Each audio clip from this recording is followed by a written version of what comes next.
যেই দিন কিয়ামত সংগঠিত হবে ওই দিন কোনো ঘরবাড়ি থাকবে না, গাছপালা থাকবে না, দালান কোঠা থাকবে না, মার্কেট থাকবে না, দোকানপাট থাকবে না, গোটা পৃথিবীটা হাসরের ময়দান হইয়া যাবে। ওই দিন ভাইয়ের আমার বন্ধুরা, আমার রাসূল বলেছেন নিজ নিজ জায়গা থেকে আপন আপন কবর থেকে আল্লাহ রাব্বুল আলামিন সবাইকে উঠাবে। উঠাইবার সময় ওই মুহূর্তে কারো গায়ে কোনো কাপড় থাকবে না। কি থাকবে না? নারী বলেন পুরুষ বলেন, হাসরের মাঠে যখন আল্লাহ তাআলা উঠাইবেন, রাসূল বলেছেন কারো গায়ে কোনো কাপড় থাকবে না, নারী পুরুষ উভয় উলঙ্গ হইয়া হাসরের ময়দানে উত্তোলন হবে। আম্মাজান আয়েশা সিদ্দিকা রাদিয়াল্লাহু তাআলা আনহা বললেন, নবী গো, সবার যদি কাপড় না থাকে, উলঙ্গ হইয়া যদি নারী পুরুষ সবাই একসাথে উঠে, ইয়া রাসূলুল্লাহ কেউ কি কারো দিকে তাকাইতে পারবে? এই কথাটা বলতে না বলতেই আমার দয়াল নবী টপ টপ করে চোখের পানি ছেড়ে কান্না শুরু করে দিয়া বললেন, প্রাণের আয়েশা রে, ও প্রাণের আয়েশা, হাসরের মাঠ এমন একটা মাঠ রে আয়েশা, যেই মাঠের মধ্যে কেউ কারোর দিকে তাকাইবে দূরের কথা, নিজ নিজ লজ্জাস্থানের দিকে তাকাইবার পর্যন্ত কোনো শক্তি ওই দিন থাকবে না। কারণ সবার দৃষ্টি থাকবে উপরের দিকে। কোন দিকে? সবার দৃষ্টি থাকবে আসমানের দিকে। নারী পুরুষ কারো গায়ে কোনো কাপড় থাকবে না। আমার রাসূল বলেন ডাইনে বামে তাকাইবে দূরের কথা, মানুষ তার আপন লজ্জাস্থানের দিকে পর্যন্ত ওই দিন তাকাইবার কোনো সুযোগ পাবে না। কারণ সবাই সেই দিন আল্লাহর কুদরতি আদালতের আসামি হয়ে যাবে। ঠিক কিনা কন? ওই দিন সবাই আল্লাহর কুদরতি আদালতের আসামি, সবার দৃষ্টি থাকবে আসমানের দিকে। আর রাসূল বলেছেন আপন আপন কর্ম অনুসারে যদি কোনো ব্যক্তি জাহান্নামী হয়, আমার আল্লাহ ওই ব্যক্তিদের মাথার আদাত উপরে, 3 ইঞ্চি উপরে, মাথা থেকে 3 ইঞ্চি উপরে যেই সূর্যটা আমরা এই জমিন থেকে দেখতে পাই, সূর্যের উল্টো পিঠের তাপ আমাদের গায়ের মধ্যে আইসা লাগে। বর্তমানে সূর্যের উল্টো পিঠের তাপটা আমার আপনার গায়ে লাগে। রাসূল বলেছেন হাসরের মাঠে কিয়ামত যেদিন সংগঠিত হবে, ওই দিন জাহান্নামী ব্যক্তিদের মাথার মাত্র 3 ইঞ্চি উপরে, সূর্যের উল্টো পিঠ নয়, বাউ পিঠটাকে আল্লাহ ধরে রাখবে। আর ওই জাহান্নামী ব্যক্তিরা আপন আপন ঘামের মধ্যে ডুবে থাকবে। সূর্যের তাপটা যখন তাদের মাথার মধ্যে পড়বে, এখন তো অনেক দূর থেকে, প্রায় 9.5 লক্ষ মাইল দূর থেকে সূর্যের উল্টো পিঠের তাপ আমার আপনার গায়ের মধ্যে লাগে। বিজ্ঞানীরা গবেষণা করে দেখছে যে জমিন থেকে 9.5 লক্ষ মাইল উপর থেকে উল্টো পিঠের তাপটা আমাদের গায়ে লাগে। এরপরও দেখবেন চৈত্র মাসে এই রোদের তীব্র তাপটা যখন শরীরে লাগে, আমাদের শরীরে কাপড় রাখতে মন চায় না, শরীরটা জ্বালা পোড়া করে। কথা কোন ঠিক না? কিন্তু আমার নবী বলছেন হাসরের মাঠে যেই দিন কিয়ামত সংগঠিত হইব, ওই দিন জাহান্নামী ব্যক্তিদের মাথার মাত্র 3 ইঞ্চি পরিমাণ দূরে সূর্যের উল্টো পিঠ নয়, বরঞ্চ বাউ পিঠটাকে আমার আল্লাহ ধরে রাখবে। আর ওই মাথার মগজটা বাতের ফ্যান যেরকম ঠকবক ঠকবক করে, সূর্যের তাপে মানুষের মাথার মগজগুলা বাতের ফ্যানের মতো ঠকবক ঠকবক করবে। বন্ধুরা আমার, বাবাজিরা, ওই ঘাম যখন ঝরতে থাকবে, রাসূল বলেছেন প্রত্যেকটা মানুষ আপন আপন ঘামের মধ্যে ডুবে থাকবে। তাদের কানের লতি পর্যন্ত আপন আপন ঘামের মধ্যে মানুষ ডুবে থাকবে। ওই দিন কেউ ডাইনে বামে তাকাতে পারবে না। সবার মধ্যে একটাই হেজিটেশন থাকবে, সবাই মধ্যে একটাই টেনশন থাকবে, আমরা কিভাবে ফুলসিরাতের পুলটা পার হব। কারণ ওই হাসরের ময়দানে বিচার কার্য করার পরে ফুলসিরাতের পুল অতিক্রম করে কিন্তু জান্নাতে প্রবেশ করতে হয়। ঠিক না বেঠি? কারণ চুল হইতে চিকন করছ, হীরা হইতে ধার, চুল হইতে চিকন করছ, হীরা হইতে ধার, ফুলসিরাতটা কেমনে হব পার, মওলা আমি গুনাহগার, বেহিসাবে দিন গেল আমার, বেহিসাবে দিন গেল আমার, পাকো পরোয়ার, বেহিসাবে দিন গেল আমার। ঠিক কিনা বলেন বন্ধু?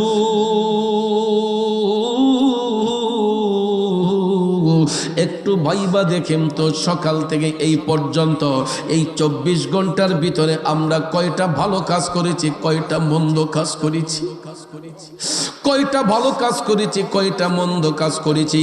এটা একটু কম্পেয়ার কইরা জীবনের ডায়েরিটা একটু হিসাব করবেন, জীবনের ডায়েরিটাকে একটু মিলাইয়া দেখবেন। আমরা এইটুকু হায়া পরিশ্রম করার পরে যদি কোনো ব্যক্তি যদি পারিশ্রমিক চায়, তখন গৃহস্থী কি খুশি হয়ে দিব না বেজার হইয়া দিব? রে নবীর প্রেমিকেরা, আমাদের মধ্যে যদি নেক আমল না থাকে, আমাদের তাকওয়া যদি মজবুত না থাকে, ঈমান যদি মজবুত না থাকে, আল্লাহ দিব কেমনে? শুধু তাবারুক তো শুধু খাইলেই হবে না। এই তাবারুকটা কাদের জন্য? যারা নেককার সালেহীন বান্দারা, যারা দ্বীনি আলোচনা শুনবে, কোরআন সুন্নাহর বয়ান শুনবে, পরিশেষে তাদেরকে এই নিয়ামত বন্টন করা হবে। ঠিক না বেঠিক? এই জন্য ভাইয়ের আমার, বন্ধুরা আমার, মাহফিল শুনতে হবে হেদায়েতের জন্য, মাহফিল করতে হবে হেদায়েতের জন্য। ঠিক কিনা বলেন? কারণ এই পৃথিবী যেমন আছে তেমনি ঠিকই রবে, সুন্দর ওই পৃথিবী ছেড়ে একদিন চলে যেতে হবে রে মন, চলে যেতে হবে। কথা বলেন ঠিক কিনা? আমার যুবক ভাইয়েরা, ও বন্ধুরা, কথাটা হলো, আমি গত কয়েকদিন আগে একটা মাহফিলে গেলাম, যাইয়া দেখি পোস্টারের মধ্যে সভাপতি সাহেবের নাম আছে, সহসভাপতির নাম আছে। হঠাৎ করে আমি দেখি একটা ছেলে আমার পাশে আইসা কান্না করতেছে। আমি জিজ্ঞেস করলাম, যুবক তুমি কান্দো কেন? কই হুজুর, আজকে তো আপনি আসছেন আলোচনা করার জন্য, একটু পরে আপনি যেই নামটা আপনার বক্তব্যের শুরুতে বলবেন, সভাপতির যেই নামটা, উনি আমার আব্বা। আমি বললাম, তোমার আব্বার কি হয়েছে, অসুস্থ নাকি? কয় না হুজুর, আমার আব্বার কোনো রোগ শোক ছিল না, সুস্থ ছিলেন। হঠাৎ করে গতকালকে আমার আব্বা হার্ট অ্যাটাক করে দুনিয়া থেকে চলে গেলেন। বন্ধুরা আমার, বাবাজিরা, পোস্টারের মধ্যে নাম লেখা হয়েছে তিনি মাহফিলের সভাপতিত্ব করবেন, কিন্তু দেখা যায় মাহফিলের আগের দিনই এই সভাপতি দুনিয়া ছেড়ে অন্ধকার কবরে। তাইলে বলুন, মৃত্যুর কোনো গ্যারান্টি আসেনি? কথা কোন আসেনি? আজরাইল আসিয়া প্রাণ করিব হরণ, হাই গো আজরাইল আসিয়া প্রাণ করিব হরণ। ওরে নিজ গুণে সাহেব আল্লাহ করবা নিবারণ, আমার উপায় কি তখন? আমার আল্লাহ নিরঞ্জন, না জানি কি হালে আমার হইব মরণ। এ বন্ধু, যেই কোনো জায়গায় আমার আপনার মরণ হয়ে যেতে পারে। অনেক বাবারা স্বপ্ন দেখে আমার সন্তানে আমার কাফন দাফন করব, কিন্তু বাবা এই ধারণাটা একেবারে ভুল। শুধু পিতার কাঁধ, শুধু সন্তানের কাঁধেই পিতার লাশ বহন হয় না। অনেক সময় দেখা যায় পিতার কাঁধেও সন্তানের লাশ বহন করতে হয়। ঠিক না বিঠে? শুধু সন্তানের কাঁধেই পিতার লাশ বহন হয় না, অনেক সময় পিতার কাঁধেও সন্তানের লাশ বহন করতে হয়। কারণ আসার সিরিয়াল আছে, যাবার কোনো সিরিয়াল নাই। এই জন্য আমরা দুনিয়া থেকে যেহেতু চলেই যাব, এমন কিছু কাজ করে যেতে হবে যাতে মারা যাবার পরও আমাদের স্থানটা ভালো জায়গার মধ্যে হয়। আর যদি কর্ম যদি খারাপ হয়, ওদের শাস্তি সম্পর্কে আমার নবীজি হাদিস শরীফের মধ্যে বলেছেন, এই যে মাসটা রজব মাস, এই রজব মাসের 26 তারিখ দিবাগত রাত 27-এর রজনীতে আল্লাহ রাব্বুল আলামিন আপন হাবিবকে ইনভাইট করেছিলেন, দাওয়াত করেছিলেন। কিসের জন্য, কি কারণে? আল্লাহর কুদরতি কালামে যত আশ্চর্যজনিত বিষয় আছে সব কিছু হাবিবকে দেখানোর জন্য, জানানোর জন্য আমার আল্লাহ এই মেরাজের আয়োজন করেছিলেন, ঊর্ধ্বগমনের আয়োজন করেছিলেন। ঠিক কিনা কন? কারণ আজকে আমরা হলাম মেহমান, মাহফিল কমিটির ভাইয়েরা হচ্ছে মেজবান। মেজবানের সম্মানে মেজবানরা মেহমানদের সম্মানে আজকে এখানে প্যান্ডেল সাজাইছে। এই যে দেখেন, ফুল দিয়ে সাজিয়েছেন, আলোকসজ্জা করেছেন, লাইটিং করেছেন। কারণ মেহমানরা আসবে, মেহমানের ইজ্জতে কোরআন সুন্নাহর বাগানে আলেমরা ওয়াজ করবে, এই সম্মানে আলেমদের কথা শোনার জন্য আজকে এত সুন্দর লাইটিং প্যান্ডেল সবকিছু করা হয়েছে, ঠিক না ঠিক? আমার আল্লাহ রজব মাসের ২৬ তারিখ দিবাগত রাত ২৭-এর রজনীতে ওই দিনের মেজবান ছিলেন আল্লাহ, মেহমান ছিলেন আমাদের নবীজি। এই জন্য কবি কয় আমরা বড়ই ভাগ্যবান, মোদের রাসূল আল্লাহর মেহমান। আমরা বড়ই ভাগ্যবান, মোদের রাসূল আল্লাহর মেহমান। ঠিক কিনা কন? মেহমানের ইজ্জত মেজবানের কাছে আছে না নাই? কেমন ইজ্জত দেখেন, যেই এমন ইজ্জত দিয়েছেন আল্লাহর কুদরতি কালামে যত আশ্চর্যান্বিত বিষয় আছে যেইগুলা কোনো নবীদেরও জানা নাই, কোনো ফেরেশতাদেরও জানা নাই, সবার ধারণার বাহিরে যেইগুলা আল্লাহ রাব্বুল আলামিন আপন হাবিবকে ওই বিষয়গুলা জানিয়েছেন।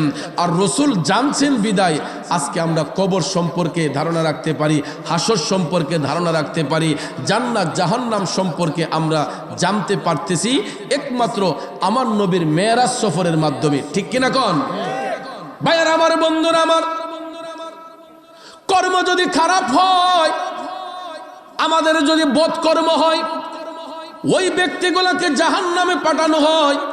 আর যারা সৎকর্মশীল হয় এদেরকে জান্নাতের মধ্যে পাঠানো হয়। আপনাদের কি খারাপ লাগতেছে? আমার নবী যখন প্রথম আসমানের মধ্যে গেলেন, মেরাজ সফরে যাইয়া নবী যখন প্রথম আসমানের মধ্যে গেলেন, বাবা আদম নবীর সাথে যেখানে সাক্ষাৎ হলো, প্রথম আসমানে হযরতে বাবা আদম আলাইহিস সালামের সাথে সাক্ষাৎ। আদম আলাইহিস সালাম আমার নবীকে অভ্যর্থনা জানাইয়া বললেন, ওগো নবীজি, আল্লাহ রাব্বুল আলামিন এই প্রথম আসমানে আপনাকে দেখানোর জন্য জান্নাত এবং জাহান্নামকে সুসজ্জিত করেছেন। সুবহানাল্লাহ কোন।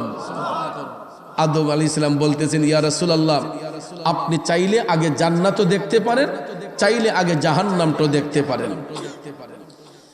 উভয়টাই আল্লাহ আপনার জন্য সুসজ্জিত করেছেন। আপনি জান্নাতও আগে দেখতে পারেন, জাহান্নামটা আগে দেখতে পারেন। আমার রাসূল ডাক দিয়া বললেন, ও জিবরাইল, জিবরাইল রে, আমি জান্নাত দেখব পরে, আমি আগে জাহান্নামটা দেখতে চাই। আল্লাহু আকবার। কারণ জান্নাতের মধ্যে তো অবশ্যই অবশ্যই ভালো পরিবেশ আছে, কিন্তু রাসূল উম্মতের চিন্তা করিয়া জিবরাইল ফেরেশতাকে বললেন, জিবরাইল, আমি জান্নাতটা পরে দেখব, আমি আগে জাহান্নামটা দেখতে চাই। আল্লাহু আকবার কোন। গভীর মনোযোগ। দয়াল নবী আমার জাহান্নামের গেটের সামনে গেলেন, সাথে আছেন জিবরাইল। জাহান্নামের গেটে দাঁড়ানোর সাথে সাথেই এটা ওপেন হয়ে গেছে, খুলে গেছে। অটোডোর। আজকে দেখবেন আমাদের দেশে অনেক অটোডোর আছে, সেন্সর লাগায় রাখে, মানুষের শরীরের বাতাস লাগার সাথে সাথেই দেখবেন অনেক দরজা আছে, গ্লাসের দরজাগুলো ঠাস করে খুলে যায়। ঠিক না ঠিক? বড় বড় হোটেল রেস্তোরাঁতে গেলে এগুলো আপনারা দেখবেন, বড় বড় মার্কেটে শপিং মলে গেলে। তো এই বিজ্ঞানী যে অটোডোরের আবিষ্কার করেছে, একবার কি আমরা জানার চেষ্টা করেছি যে এটা কিভাবে আবিষ্কার করলো? বিজ্ঞানীকে যদি জিজ্ঞেস করা হয়, বিজ্ঞানী ভাই, আপনি যে এই অটোডোরের আবিষ্কার করলেন, কোত্থেকে করলেন? বিজ্ঞানী আপনাকে ডাইরেক্ট বলে দিবে, আমি আমার নবীর মেরাজ সফরের এই হাদিস শরীফগুলো আমি রিসার্চ করেছি। নবীজি যে মেরাজে গিয়েছেন, এই মেরাজটাকে স্টাডি করে আমি অটোডোর পেয়েছি। কারণ আমার রসুল যখন জান্নাত জাহান্নামের গেটে গিয়ে যখন দাঁড়াইলেন, অটোমেটিকলি দরজাগুলো ওপেন হয়ে গেছে। সুবহানাল্লাহ বলেন। গভীর মনোযোগ। জাহান্নামের গেট যখন ওপেন হয়ে গেল, আমার রসুল আপন চোখ মুবারকে দেখার জন্য জাহান্নামের গেট দিয়ে যখন প্রবেশ করছে, বাজানো ঢুকার সাথে সাথে আমার নবী দেখতেছেন দুর্গন্ধ আসতেছে। দুর্গন্ধ পাইয়া হঠাৎ করে আমার রসুল দেখতেছেন কিছু কিছু লোক দেখা যাচ্ছে, এদের পাওগুলা উপর দিকে, মাথাগুলা নিচের দিকে, এবং এদের মাথার মধ্যে আমার আল্লাহ অগ্নির তাপ দিচ্ছেন, আগুনের তাপ দিচ্ছেন। ভাইয়ার আমার আপনার শরীরটা কিন্তু তৈলাক্ত শরীর, ঠিক না ঠিক? আমাদেরকে কিন্তু আল্লাহ তাআলা সৃষ্টি করেছেন লুৎফের দ্বারাতে। কিসের দ্বারাতে? লুৎফের দ্বারাতে। খুব মনোযোগ। মানুষ কিন্তু মাটির সৃষ্টি না। আদম আলাইহিস সালামকে আল্লাহ মাটি দিয়ে বানাইছে, আর মানুষকে আল্লাহ বানাইছে লুৎফ দিয়া। কি দিয়া? লুৎফের দ্বারাতে। এই আলোচনায় গেলে আরো ব্যাপক সময় চলে যাবে, এই সময় আজকে আমার হাতে নেই। তো মানুষের শরীরটা তৈলাক্ত থাকে। আপনি দেখবেন একটু ঘাইমা গেলে বা শীতের দিনে যদি শরীরটা একটু ঘামে, তখন দেখবেন মুখের মধ্যে দেখবেন তেল তেল ভাব। ঠিক না ঠিক? এরপরে শ্মশানে যারা চিতা দেয়, হিন্দু যারা শ্মশানে মানুষ মারা গেলে চিতা দেয়, দেখবেন এই লাশগুলা যখন আগুন দিয়ে পোড়ায় ঠাস ঠাস করে শব্দ হয়। ঠিক না ঠিক? কারণ আবার আপনি দেখবেন আগুনের মধ্যে তেল ছাইরা দিলে, তেল যদি আগুনের মধ্যে ছাইরা দেন, দেখবেন এটা পটপট পটপট একটা শব্দ হয়। কথা কোন ঠিক না ঠিক? তো রসুল দেখতেছেন কিছু কিছু লোক দেখা যাচ্ছে জাহান্নামে, এদের পাওগুলা উপর দিকে, মাথাটা নিচ দিকে, এবং নিচে জাহান্নামের আগুন দিয়ে আল্লাহ তাদের মাথায় তাপ দিচ্ছেন। এদের মাথার মগজ গইলা যখন আগুনের মধ্যে পড়ে, তখন এই আগুনটা লাফায় আর উপর দিকে উঠে। দয়াল নবী আমার টপ টপ করে চোখের পানি ছেড়ে কান্না শুরু করলেন। জিবরাইল আলাইহিস সালাম ডাক দিয়া কই, ইয়া রাসূলুল্লাহ, নবী গো, ও গো মায়ের নবীজি, এরা হলো আপনার উম্মতের মধ্যে একদল লোক নবী গো। এরা মসজিদের পাশ দিয়া হেঁটে যেত, কিন্তু মসজিদের মধ্যে প্রবেশ করত না। নাউজুবিল্লাহ কইতেন না? এমন লোক আমাদের দেশে আসেনি? মুয়াজ্জিন সাহেব যদি কয় হাইয়া আলাস সালাহ, মুসল্লি কয় তাড়াতাড়ি মসজিদের দ্বার থেকে ফালা। ঠিক না ঠিক?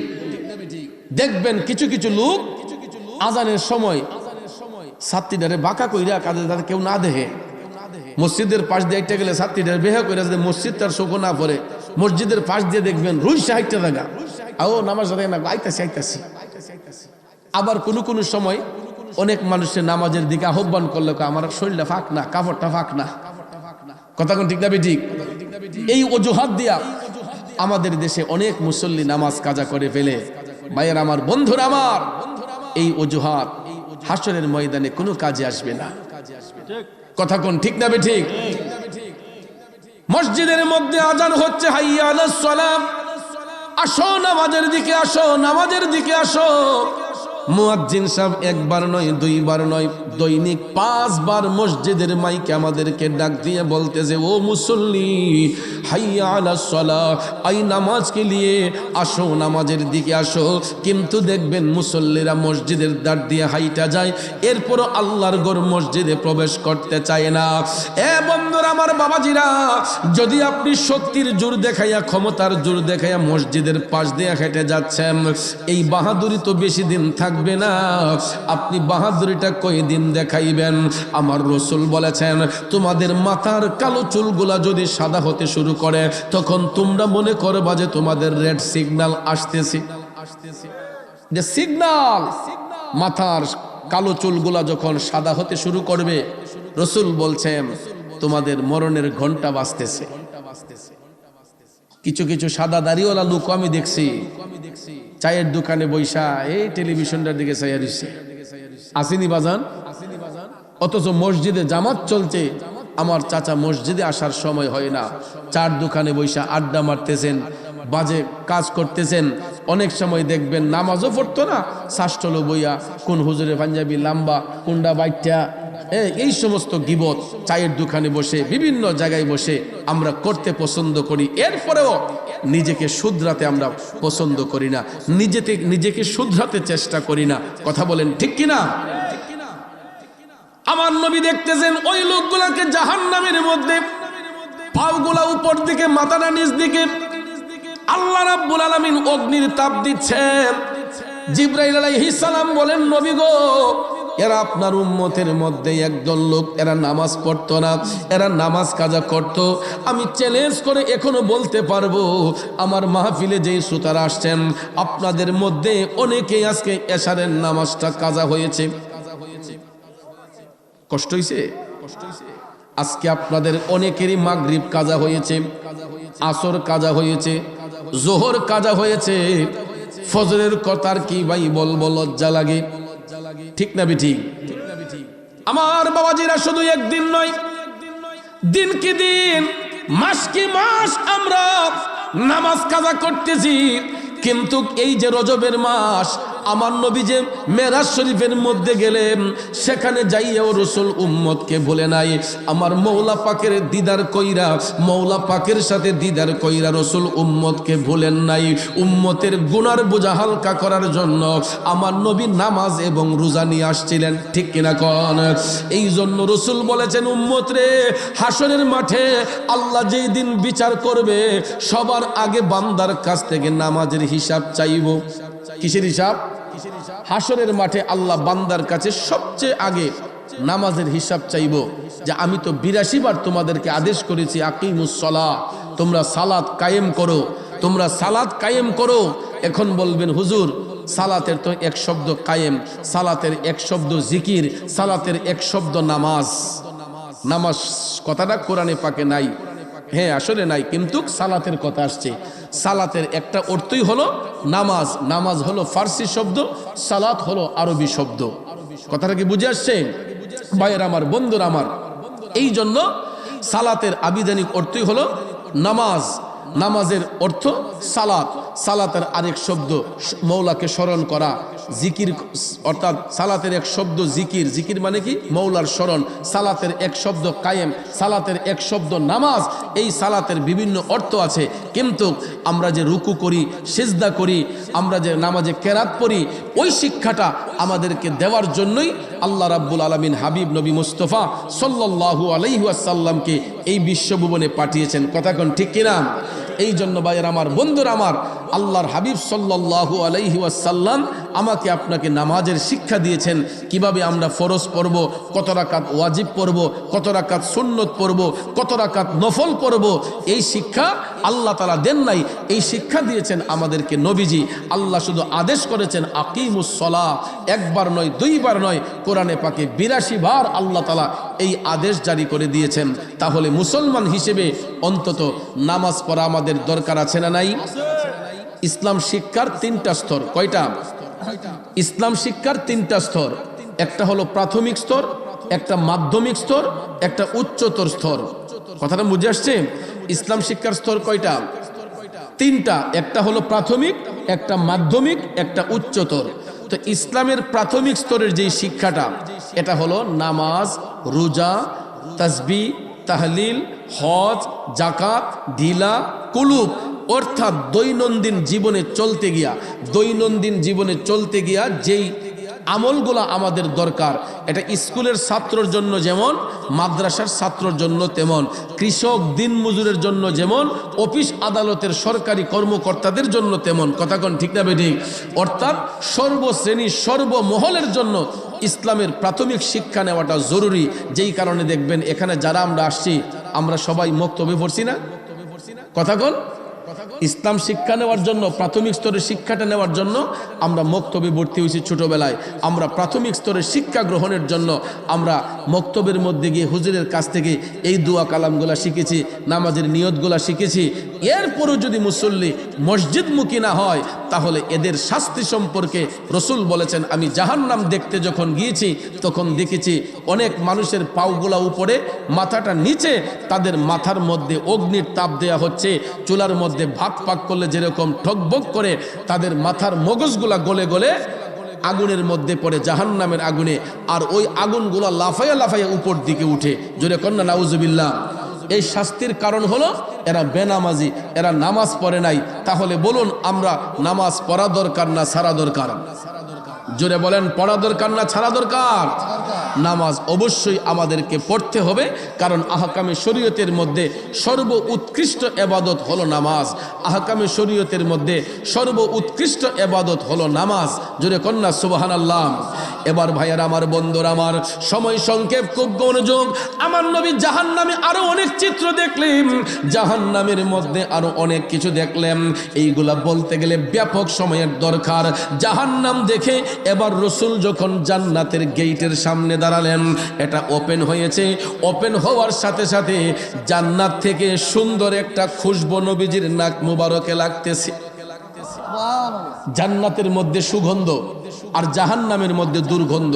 আমার রসুল যখন জান্নাতের গেটে দাঁড়ালেন, তখন দরজা ওপেন হয়েছে, রসুল দেখতেছেন একটা সুন্দর খুশবু নাকে এসে লাগতেছে।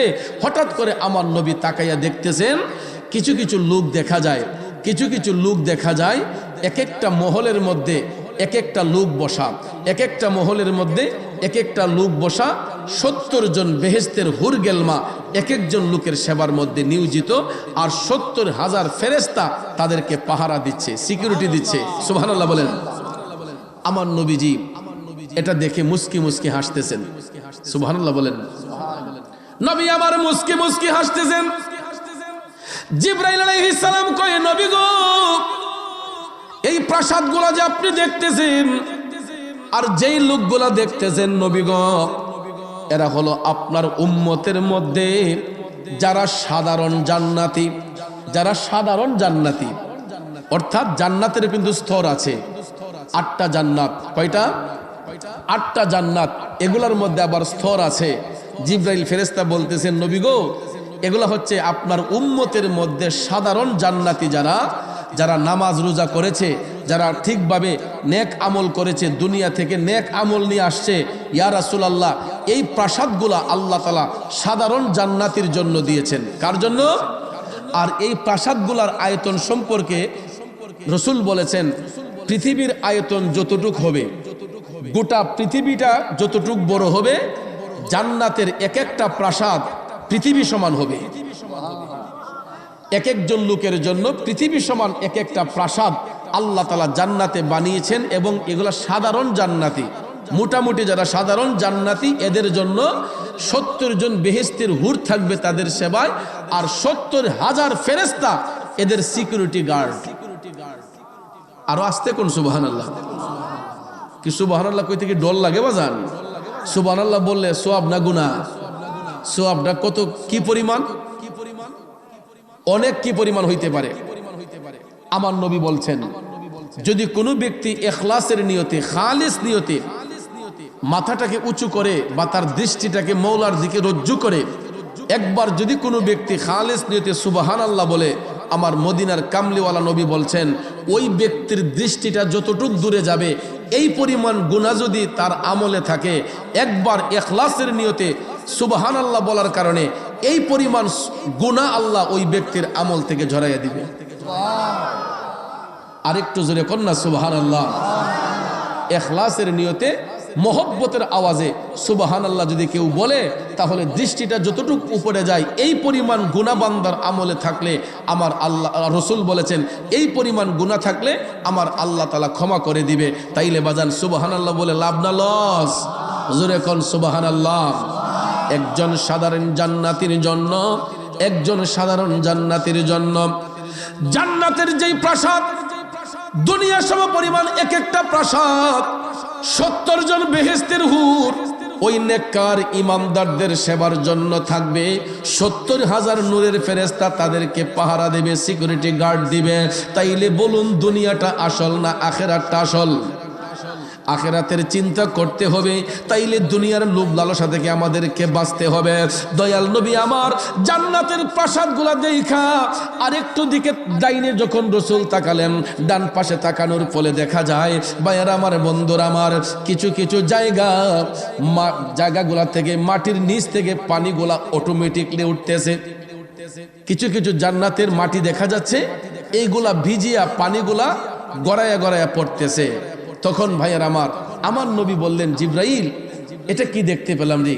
জিবরাইল আলাইহিস সালাম কয়, ইয়া রাসূলুল্লাহ, এইগুলা হলো আপনার মুমিন উম্মতরা যারা আল্লাহকে সিজদা করছিল, যারা নামাজের মাধ্যমে আল্লাহরে সিজদা করছিল, ওই সিজদার জায়গাগুলা। নবী গো, এই সিজদার জায়গাগুলা এরা মুমিন ব্যক্তির জন্য কিয়ামত পর্যন্ত কান্না করবে।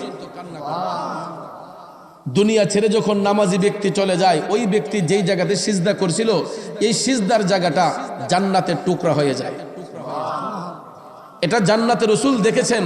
যে ওই মাটিগুলা ভিজে তাদের থেকে পানি প্রবাহমান হচ্ছে।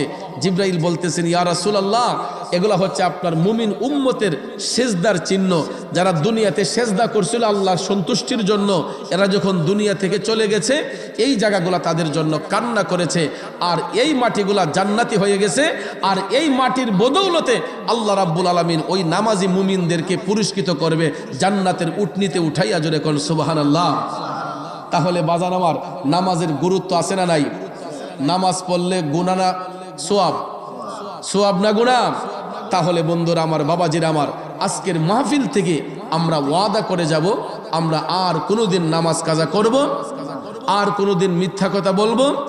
এই যে রজব মাস আসছে, এই রজব মাস আমরা মুসলমানরা কইতে পারি না।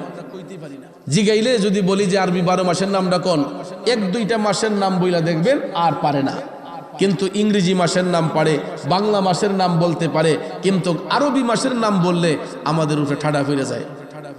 1-2টা মাসের নাম বইলা বাকি নামগুলা আর পারে না। এটা মাস হলো সম্মানিত মাসের একটি মাস। এই মাসের নাম হচ্ছে মাহে রজব। নাম কি? মাহে রজব। এই রজব মাস এমন একটা বরকতের মাস, আমার রসুল বলেছেন, রাজাবু শাহরুল্লাহ, রজব হলো আল্লাহ তাআলার মাস। এটা কিসের জন্য আল্লাহর মাস? কারণ এই মাসে এমন একটা রাত আছে যেই রাতটাকে বলা হয় লাইলাতুল মেরাজ, ঊর্ধ্বগমনের রাত। এই রাতে আল্লাহ তাআলা হাবিবকে দিদার করেছেন, সাক্ষাৎ করেছেন। এই জন্য এই সম্মানে রসুল আল্লাহর কাছে অ্যাপ্লিকেশন করতেন, আল্লাহুম্মা বারিক লানা ফি রজব ওয়া শাবান ওয়া বাল্লিগনা ইলা রমাদান। আল্লাহুম্মা বারিক লানা ফি রজব ওয়া শাবান ওয়া বাল্লিগনা ইলা রমাদান।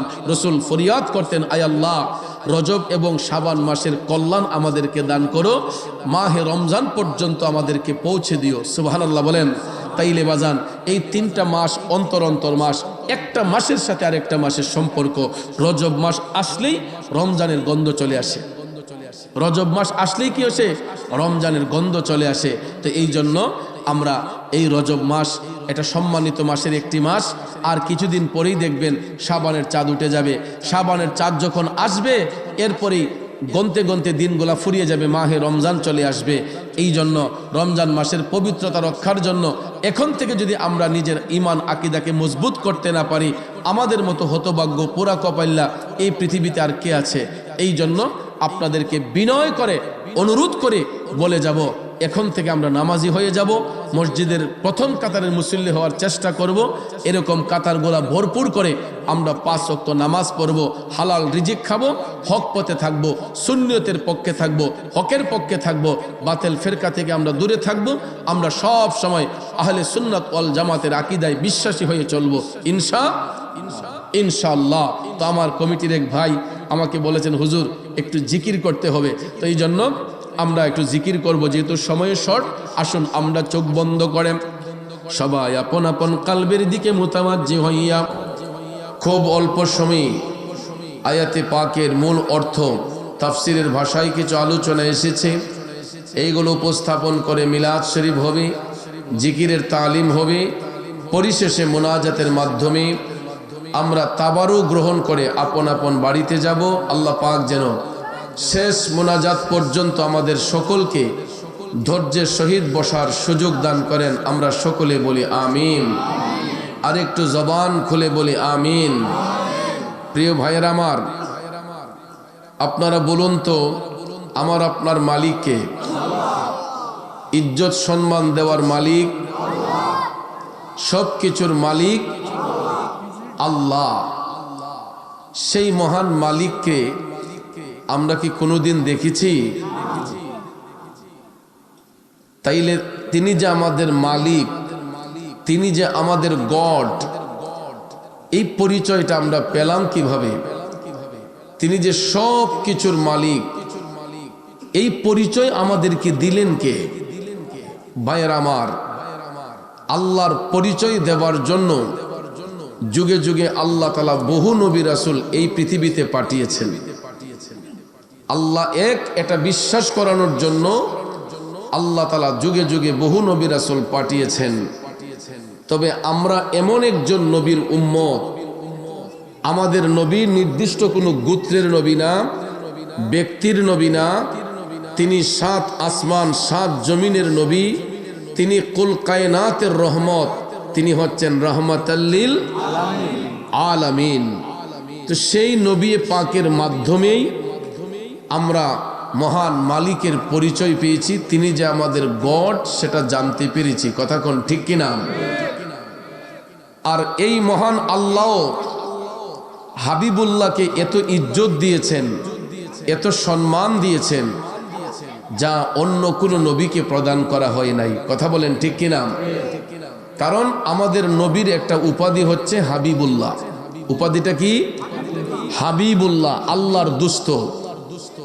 তো এই যে আরবি মাসটা আমাদের নিকট আসলো, আমরা অনেক মুসলমানের সন্তানরা জানি না এটা আরবি কোন মাস। আরবিতে এই মাসটার নাম হচ্ছে মাহে রজব। মাসটার নাম কি? রজব মাস। এটা এমনই একটা সম্মানিত মাস, হাদিস শরীফে রসুল বলেছেন রাজাব শাহরুল্লাহ, রজব হলো আল্লাহর মাস। কারণ এই মাসে এমন একটা রাত আছে যেই রাতটাকে বলা হয়েছে লাইলাতুল মেয়ারাজ, ঊর্ধ্বগমনের রাত। অর্থাৎ হাবিবুল্লাহকে আল্লাহ পৃথিবীতে পাঠিয়েছেন। আবার এই হাবিবুল্লাহ বলিয়া আল্লাহ তাআলা হাবিবকে এমন একটা জায়গায় নিয়েছেন দিদার করার জন্য, সাক্ষাৎ করার জন্য। কিসের কারণে? আল্লাহর কুদরতি কালামে যত আশ্চর্যান্বিত বিষয় আছে, যেইগুলা অন্যান্য নবীদের ধারণার বাহিরে, ফেরেশতাদের ধারণার বাহিরে, এমন অজানা কিছু বিষয় আছে, এই বিষয়গুলা আপন হাবিবকে দেখাইবার জন্য, জানাইবার জন্য আল্লাহ তাআলা এই রজব মাসের 27 রজনীতে আল্লাহ তাআলা আপন হাবিবকে ফেরেশতা জিবরাইল আলাইহিস সালামের মাধ্যমে দাওয়াত দিয়ে পাঠিয়েছিলেন। সুবহানাল্লাহ বলবেন না? কারণ ওই রাতের মেজবান ছিলেন আল্লাহ, মেহমান ছিলেন আমাদের নবীজি। সুবহানাল্লাহ বলেন। এই জন্য কবি বলেছেন আমরা বড়ই ভাগ্যবান, মোদের রাসূল আল্লাহর মেহমান। আমরা বড়ই ভাগ্যবান, মোদের রাসূল আল্লাহর মেহমান। কথা বলেন ঠিক কিনা বন্ধু? এই জন্য মায়ার নবী, দয়ার নবীজি আল্লাহর কুল কায়নাতে যত আশ্চর্যান্বিত বিষয় আছে, এই সব কিছু মহান মালিকের কাছ থেকে জানিয়া, দেখিয়া, বুঝিয়া জগৎবাসীকে শিক্ষা দেওয়ার জন্য আল্লাহ রাব্বুল আলামিন নূরের নবীকে পৃথিবীর মধ্যে পাঠিয়েছেন। এই জন্য ওই নবীর সম্মান, ওই নবীর ইজ্জত দিতে যাইয়া পবিত্র কোরআনে পাকে আল্লাহ তাআলা বলতেছেন বিসমিল্লাহির রহমানির রহিম ওয়ামান ইউতি'র রাসূল ফাকাদ আতাআল্লাহ। উচ্চস্বরে বলুন ঘোষণাটা কার? আল্লাহ তাআলা বলতেছেন যে আমার রাসূলের আনুগত্য করলো, ফাকাদ আতাআল্লাহ, সেই মূলত আমি আল্লাহর আনুগত্য করলো। এ বন্ধুরা আমার, বাবাজিরা, সঙ্গে সঙ্গে আল্লাহ তাআলা বলেন ওয়ামান তাওয়াল্লা ফামা আরসালনাকা আলাইহিম হাফিজা। যারা আমার হাবিব থেকে মুখটাকে আড়াল করে নিল, যারা আমার বন্ধু থেকে মুখটাকে আড়াল করে নিবে, আল্লাহ কই ও হাবিব, ওই সমস্ত জাহিলদেরকে বাঁচাবার জন্য আমি আপনাকে পৃথিবীতে পাঠাইনি। অর্থাৎ যারা রসুলকে মহব্বত করবে, যারা নবীর আনুগত্য করবে, তারাই মূলত মহান মালিককে চিনবে। ঠিক কিনা বলেন? এখন আপনারা বলেন নবীর আনুগত্যই আল্লাহর আনুগত্য, তাই বলে কি রসুল আল্লাহ থেকে বড় হয়ে গেছেন? না ভাইয়েরা আমার, না। কারণ এই কথা কখনো সুন্নি জামাত বলে না। কারণ রসুল হচ্ছেন সৃষ্টি, আমার আল্লাহ হচ্ছেন স্রষ্টা। ঠিক না ঠিক? সৃষ্টি কখনো স্রষ্টার ঊর্ধ্বে হয় না।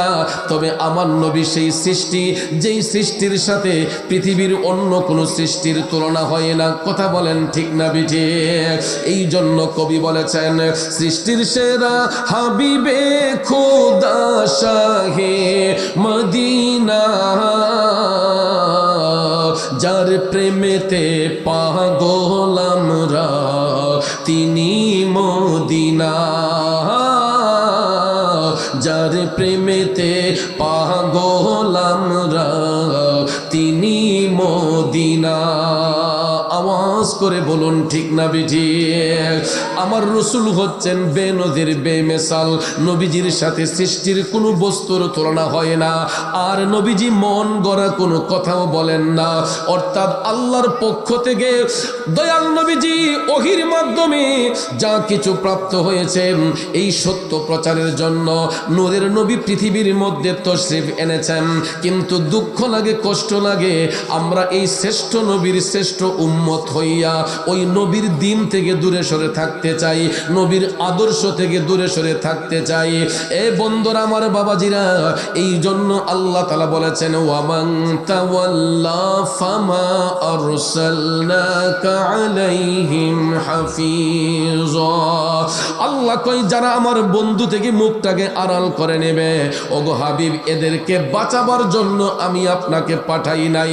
অর্থাৎ সত্য প্রচার করাই ছিল আপনার দায়িত্ব। আপনার দায়িত্বের মধ্যে আপনি কোনো ত্রুটি রাখেন নাই।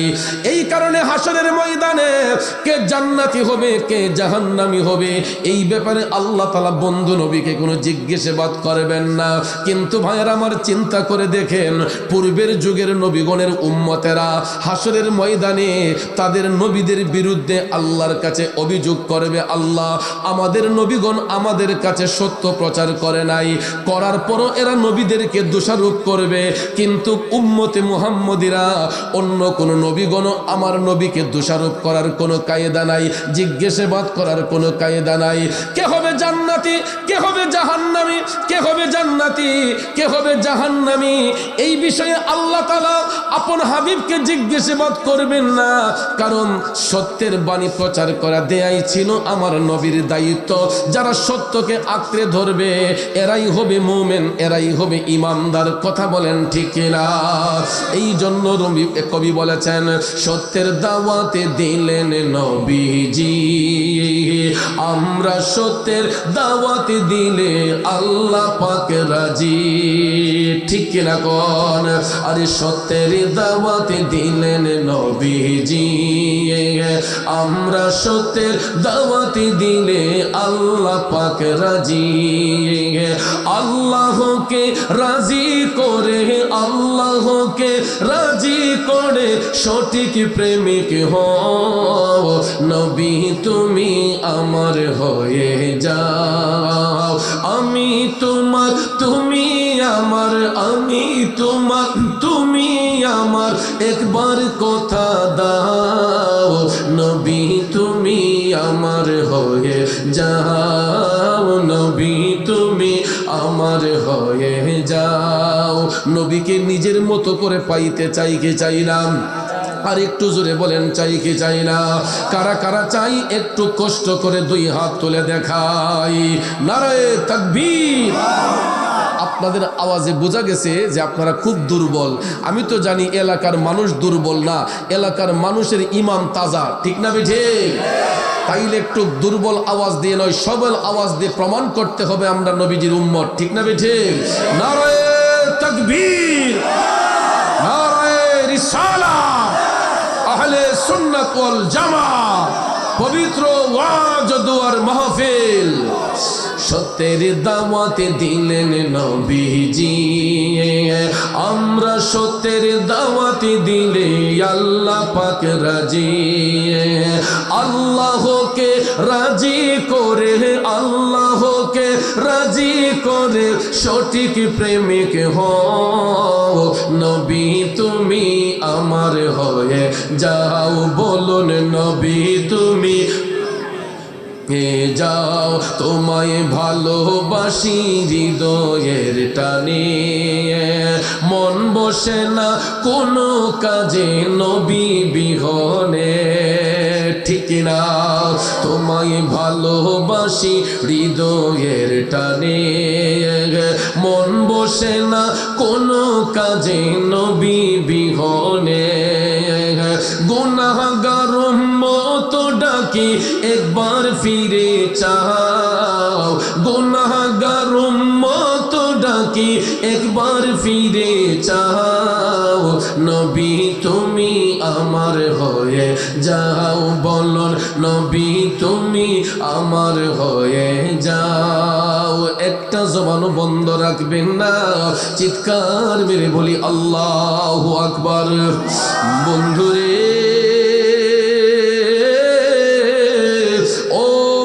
গ্রামের বাবাজিরা গো, যারা আমার নবীর গোলামি করবে তারা আল্লাহর বন্ধু হবে, যারা নবীর সাথে প্রতারণা করবে এরা জাহান্নামী হবে। তাইলে বলুন, আমরা জান্নাতি না জাহান্নামী হতে চাই? জোরে কোন জান্নাতি না জাহান্নামী? জান্নাত যদি পেতে হয় সত্যের পথে আসতে হবে। কারণ আমার ভাইয়েরা, এমন নবীর শুভাগমন হয়েছে যেই নবীর চেহারায় মোবারক দেখিয়া ইসলামের প্রথম সাহাবী হযরতে আবু বকর সিদ্দিক রাদিয়াল্লাহু তাআলা আনহু, তিনি এমনিতেই সিদ্দিক আকবর হন নাই। ইসলাম ধর্ম গ্রহণ করার আগে তিনি অনেক বড় একজন ব্যবসায়ী ছিলেন। কিন্তু যেই দিন আমার নবীর চেহারা আনোয়ার দেখে ফেললেন, আমার নবীর চেহারা মুবারক দেখার সাথে সাথে নিজের জান মাল অর্থ সম্পদ যা কিছু ছিল সব কিছু বিসর্জন দিয়া সিদ্দিক আকবর আমার নবীর প্রেমে ফানা হয়ে গেলেন, আমার নবীর প্রেমে ফিদা হয়ে গেলেন। আপনারা বলেন, নবীর প্রেমে পাগল হলে আল্লাহ খুশি না বেজার? জোরে কোন খুশি না বেজার? কারণ নবীর প্রেমে পাগল হলে, নবীর প্রেমে পাগল হলে আল্লাহ তাআলা খুশি। নবীর দরদ পড়ো দিবানিশি। আজকে একটু নবীর শান বেশি গাইব, কষ্ট হবে। কারণ আমার নয়ন ভাই আমারে বলছে, কই হুজুর আলোচনার ফাঁকে ফাঁকে আজকে একটু বেশি বেশি গজল বলতে হবে। আর আমি এমন একটা পাগল, আমি যদি সারা রাত গজল বলি শেষ হবে না, সারা রাত যদি ওয়াজ শোনাই ওয়াজ কইরা শেষ করা যাবে না। তাইলে বাজান ওয়াজও করব গজলও গাইব, কষ্ট হবে আপনাদের। নবীর প্রেমে পাগল হলে, নবীর প্রেমে পাগল হলে আল্লাহ তাআলা খুশি। নবীর দরদ পড়ো দিবানিশি, নবীর দরদ পড়ো দিবানিশি।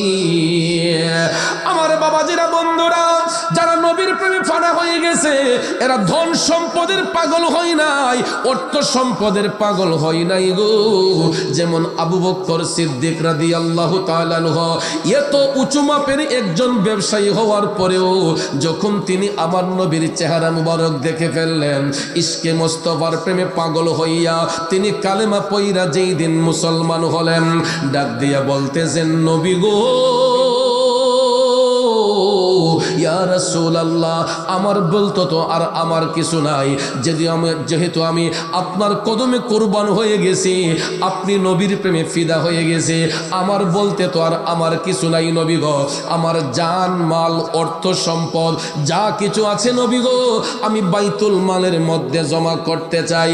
ওগো নবীজি, নবীজি, আমি আপনার গোলামির মাধ্যমে থাকতে চাই নবী গো। আমি আবু বকরকে আপনার গোলাম হিসেবে কবুল করে নেন। মদিনার কামলিওয়ালা নবী বলছেন, আবু বকর লা তাহজান, চিন্তার কোনো কারণ নাই, ইন্নাল্লাহা মা'ানা, নিশ্চয়ই আল্লাহ তাআলা আমাদের সাথে আছেন। এই বলিয়া আবু বকর সিদ্দিককে আমার নবী নিজের সঙ্গী বানিয়ে ফেললেন। আবু বকর সিদ্দিক রাদিয়াল্লাহু তাআলা আনহু এমন ভাবে আমার নবীর গোলামি করতে শুরু করলেন। তিনি টাকা পয়সার চিন্তা করতেন না, অর্থ সম্পদের চিন্তা করতেন না, সব সময় আমার নবীর প্রেমে ফানা হইয়া যাইতেন। মাঝে মধ্যে আমার নবী উম্মতদের ঈমান পরীক্ষা করতেন। সুবহানাল্লাহ কোন। মাঝে মাঝে রাসূল, আমরা যেরকম বিদ্যালয়ে ভর্তি হলে মাঝে মধ্যে আমাদের টিউটোরিয়াল পরীক্ষা হয়, মাসিক পরীক্ষা হয়, অর্ধবার্ষিক পরীক্ষা হয়, ফাইনাল পরীক্ষা হয়, কথা বলেন হয় না? আমার নবীও মাঝে মধ্যে সাহাবায়ে কেরামের থেকে ইন্টারভিউ নিতেন, পরীক্ষা নিতেন। মিশকাত শরীফের বর্ণনায় আসছে, মদিনার কামলিওয়ালা নবীজি যখন দ্বীনি আলোচনা করতেন, কাফের মুশরিকদের কাছে যখন আমার নবী কালেমার দাওয়াত পৌঁছাতেন, কোন সময় আমার রাসূল শুধু খেজুর খেয়ে কাটাইতেন। আমরা তো 3 বেলা খাবার খাই, আমার নবী প্রতিদিন 3 বেলা খাবারও খেতেন না। মদিনার কামলিওয়ালা নবী দিনের খেদমত করার জন্য অনেক সময় খেজুর খেয়ে দিনটা কাটিয়ে দিতেন। বন্ধু, হঠাৎ একদিন দেখা যায় আবু বকর সিদ্দিক, ওনার ঘরের মধ্যে খাবার নাই। সুবহানাল্লাহ কোন। যেই লোকের ঘরের খাবার কত মানুষ খাইছে যেই লোকের এত টাকা পয়সা অর্থ করেছিল, আবু বকর সিদ্দিকের ঘরে খাবার নাই। একইভাবে ইসলাম ধর্ম গ্রহণ করেছিলেন হযরতে উমর রাদিয়াল্লাহু তাআলা আনহু। সুবহানাল্লাহ বলেন। বর্তমানে আমাদের মধ্যে দ্বন্দ্ব, দুই আলেম একসাথে বলে না, একজন আরেকজনের বিরুদ্ধে কথা কয়, কিন্তু আমার নবীর সাহাবীদের মধ্যে কোনো অন্তর্দ্বন্দ্ব ছিল না। সুবহানাল্লাহ কোন সাহাবাই কেরামের মধ্যে পদ পদবীর লোভ ছিল না, তাদের মধ্যে কখনো অন্তর্দ্বন্দ্ব ছিল না। হযরত ওমর রাদিয়াল্লাহু তাআলা আনহু কালেমা পড়ে মুসলমান হলেন, আবু বকর সিদ্দিক কালেমা পড়ে মুসলমান হলেন। তাদের সম্পদের কোনো অভাব ছিল না, কিন্তু নবীর প্রেমে কোরবান হয়ে যাওয়ার সাথে সাথে সব কিছু বাইতুল মালে জমা করে দিয়ে তারা নবীর প্রেমে ফিদা হয়ে গেলেন। দেখা যায় আবু বকর সিদ্দিকের ঘরের মধ্যে খাবার নাই। একইভাবে হযরতে উমর রাদিয়াল্লাহু তাআলা আনহুর ঘরেও খাবার নাই। আপনারা বলুন, রিজিকের মালিক কে? ইজ্জতের মালিক কে? সম্মানের মালিক কে? আল্লাহ চাইলে রিজিক দিতে পারে, আবার আল্লাহ চাইলে রিজিক কাইরা নিতে পারে, ঠিক কিনা কম? আল্লাহ রাব্বুল আলামিন চাইলে রিজিক দিতে পারে, আবার আমার আল্লাহ চাইলে বান্দার কাছ থেকে রিজিক কাইরা নিতে পারে। কোন সময় দেখবেন আমাদের ফসলের জমিতে এক এক বছর এত সুন্দর ধান হয়, আবার কোন বছর একবারে জমিন ফাহাল জায়গা। কথা কন, রিজিক দেন কে? পরিশ্রম করতে কি আমরা কম করি?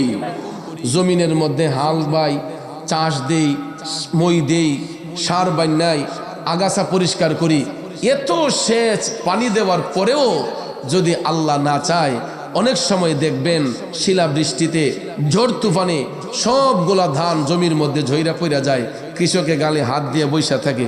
কথা কোন ঠিক না ঠিক? আবার কোন বছর দেখবেন জমির মধ্যে এত সুন্দর ফসল হয় যে যেই জমিতে 20 মণ ধান হওয়ার কথা, এই জমিতে 25 মণ হয়ে গেছে। কথা বলেন ঠিক কিনা? এখন বাবাজিরা আমার, প্রশ্ন হলো, রিজিকের মালিক আল্লাহ, দিবেনও আল্লাহ, নিবেনও আল্লাহ। যদি আল্লাহ রিজিক নিয়ে যায়, আমরা কি অসন্তুষ্টি হতে পারবো? আমরা কি নারাজ হতে পারবো?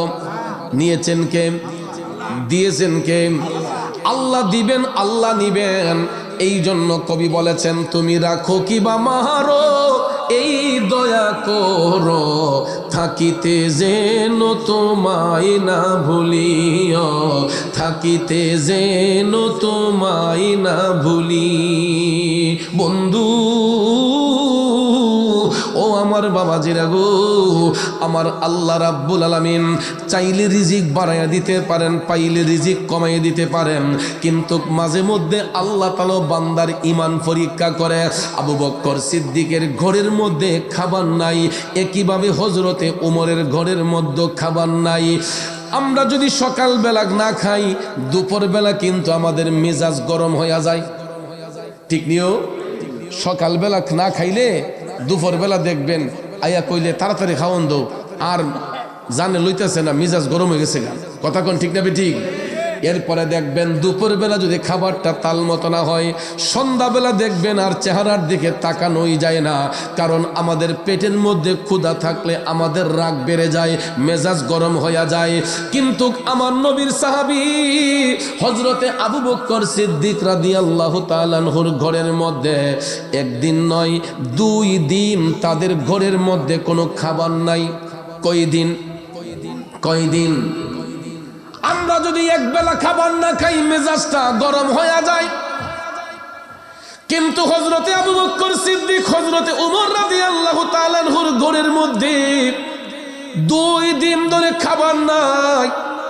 কারণ ভাইয়ের আমার, বন্ধুরা আমার, তারা 2 দিন কাজ করতে পারেন নাই, এনার্জি না থাকার কারণে ঘরের মধ্যে খাবার নাই।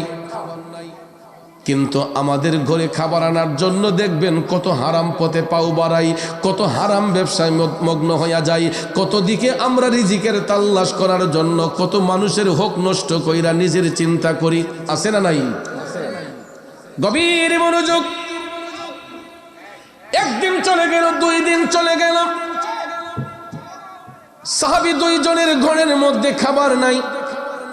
হঠাৎ করে আবু বকর সিদ্দিক পেটের ক্ষুধায় পেটের মধ্যে পাথর বেঁধে ফেললেন।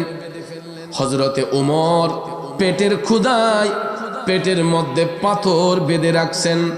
আপনারা বলেন, উম্মতের মনের খবর আমার নবী জানে কি জানে না?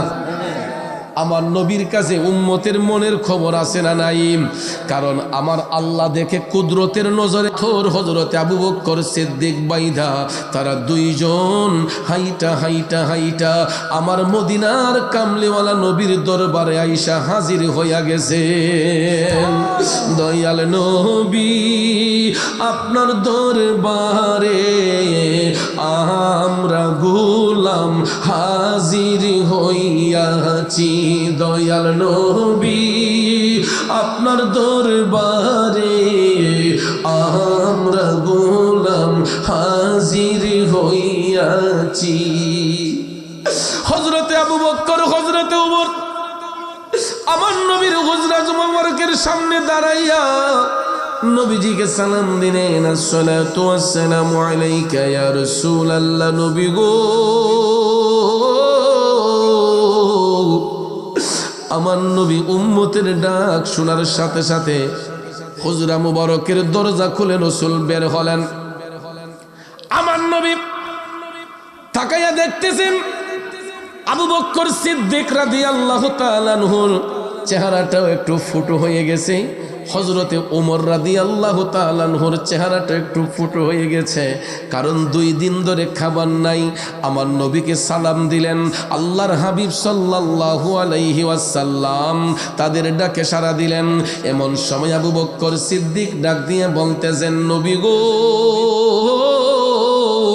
ইয়া রাসূলুল্লাহ আমরা পেটের ক্ষুধায় নবী গো আর পারতেছি না।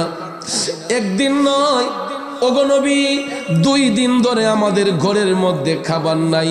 আপনার উমর আপনার আবু বকর আজকে 2 দিন ধরে খাবার খায় না। এই জন্য নবী গো পেটের ক্ষুধায় পেটের মধ্যে পাথর বেঁধে রাখছে। আমার নবী টপ টপ করে চোখের পানি ছাইরা কান্দা কান্দা কয়, আবু বকর রে, ও আবু বকর, তোমরা 2 দিন ধরে খাবার খাও না। তোমরা কি ভাবছো আমি রাসূল 2 দিন ধরে খাইতেছে? তোমরা যেমন 2 দিন ধরে খাও না, আমি নবীও তোমাদের জন্য আজকে 2 দিন ধরে কোনো খাবার খাই না রে উম্মত। তোমরা তো একটা কইরা পাথর পেটের মধ্যে বাইদা রাখছো। ওমর ও আবু বকর, তোমরা তাকাইয়া দেখো রে, আমি নবীর পেট মোবারকে একই সঙ্গে 2টা পাথর বাইদা রাখছে।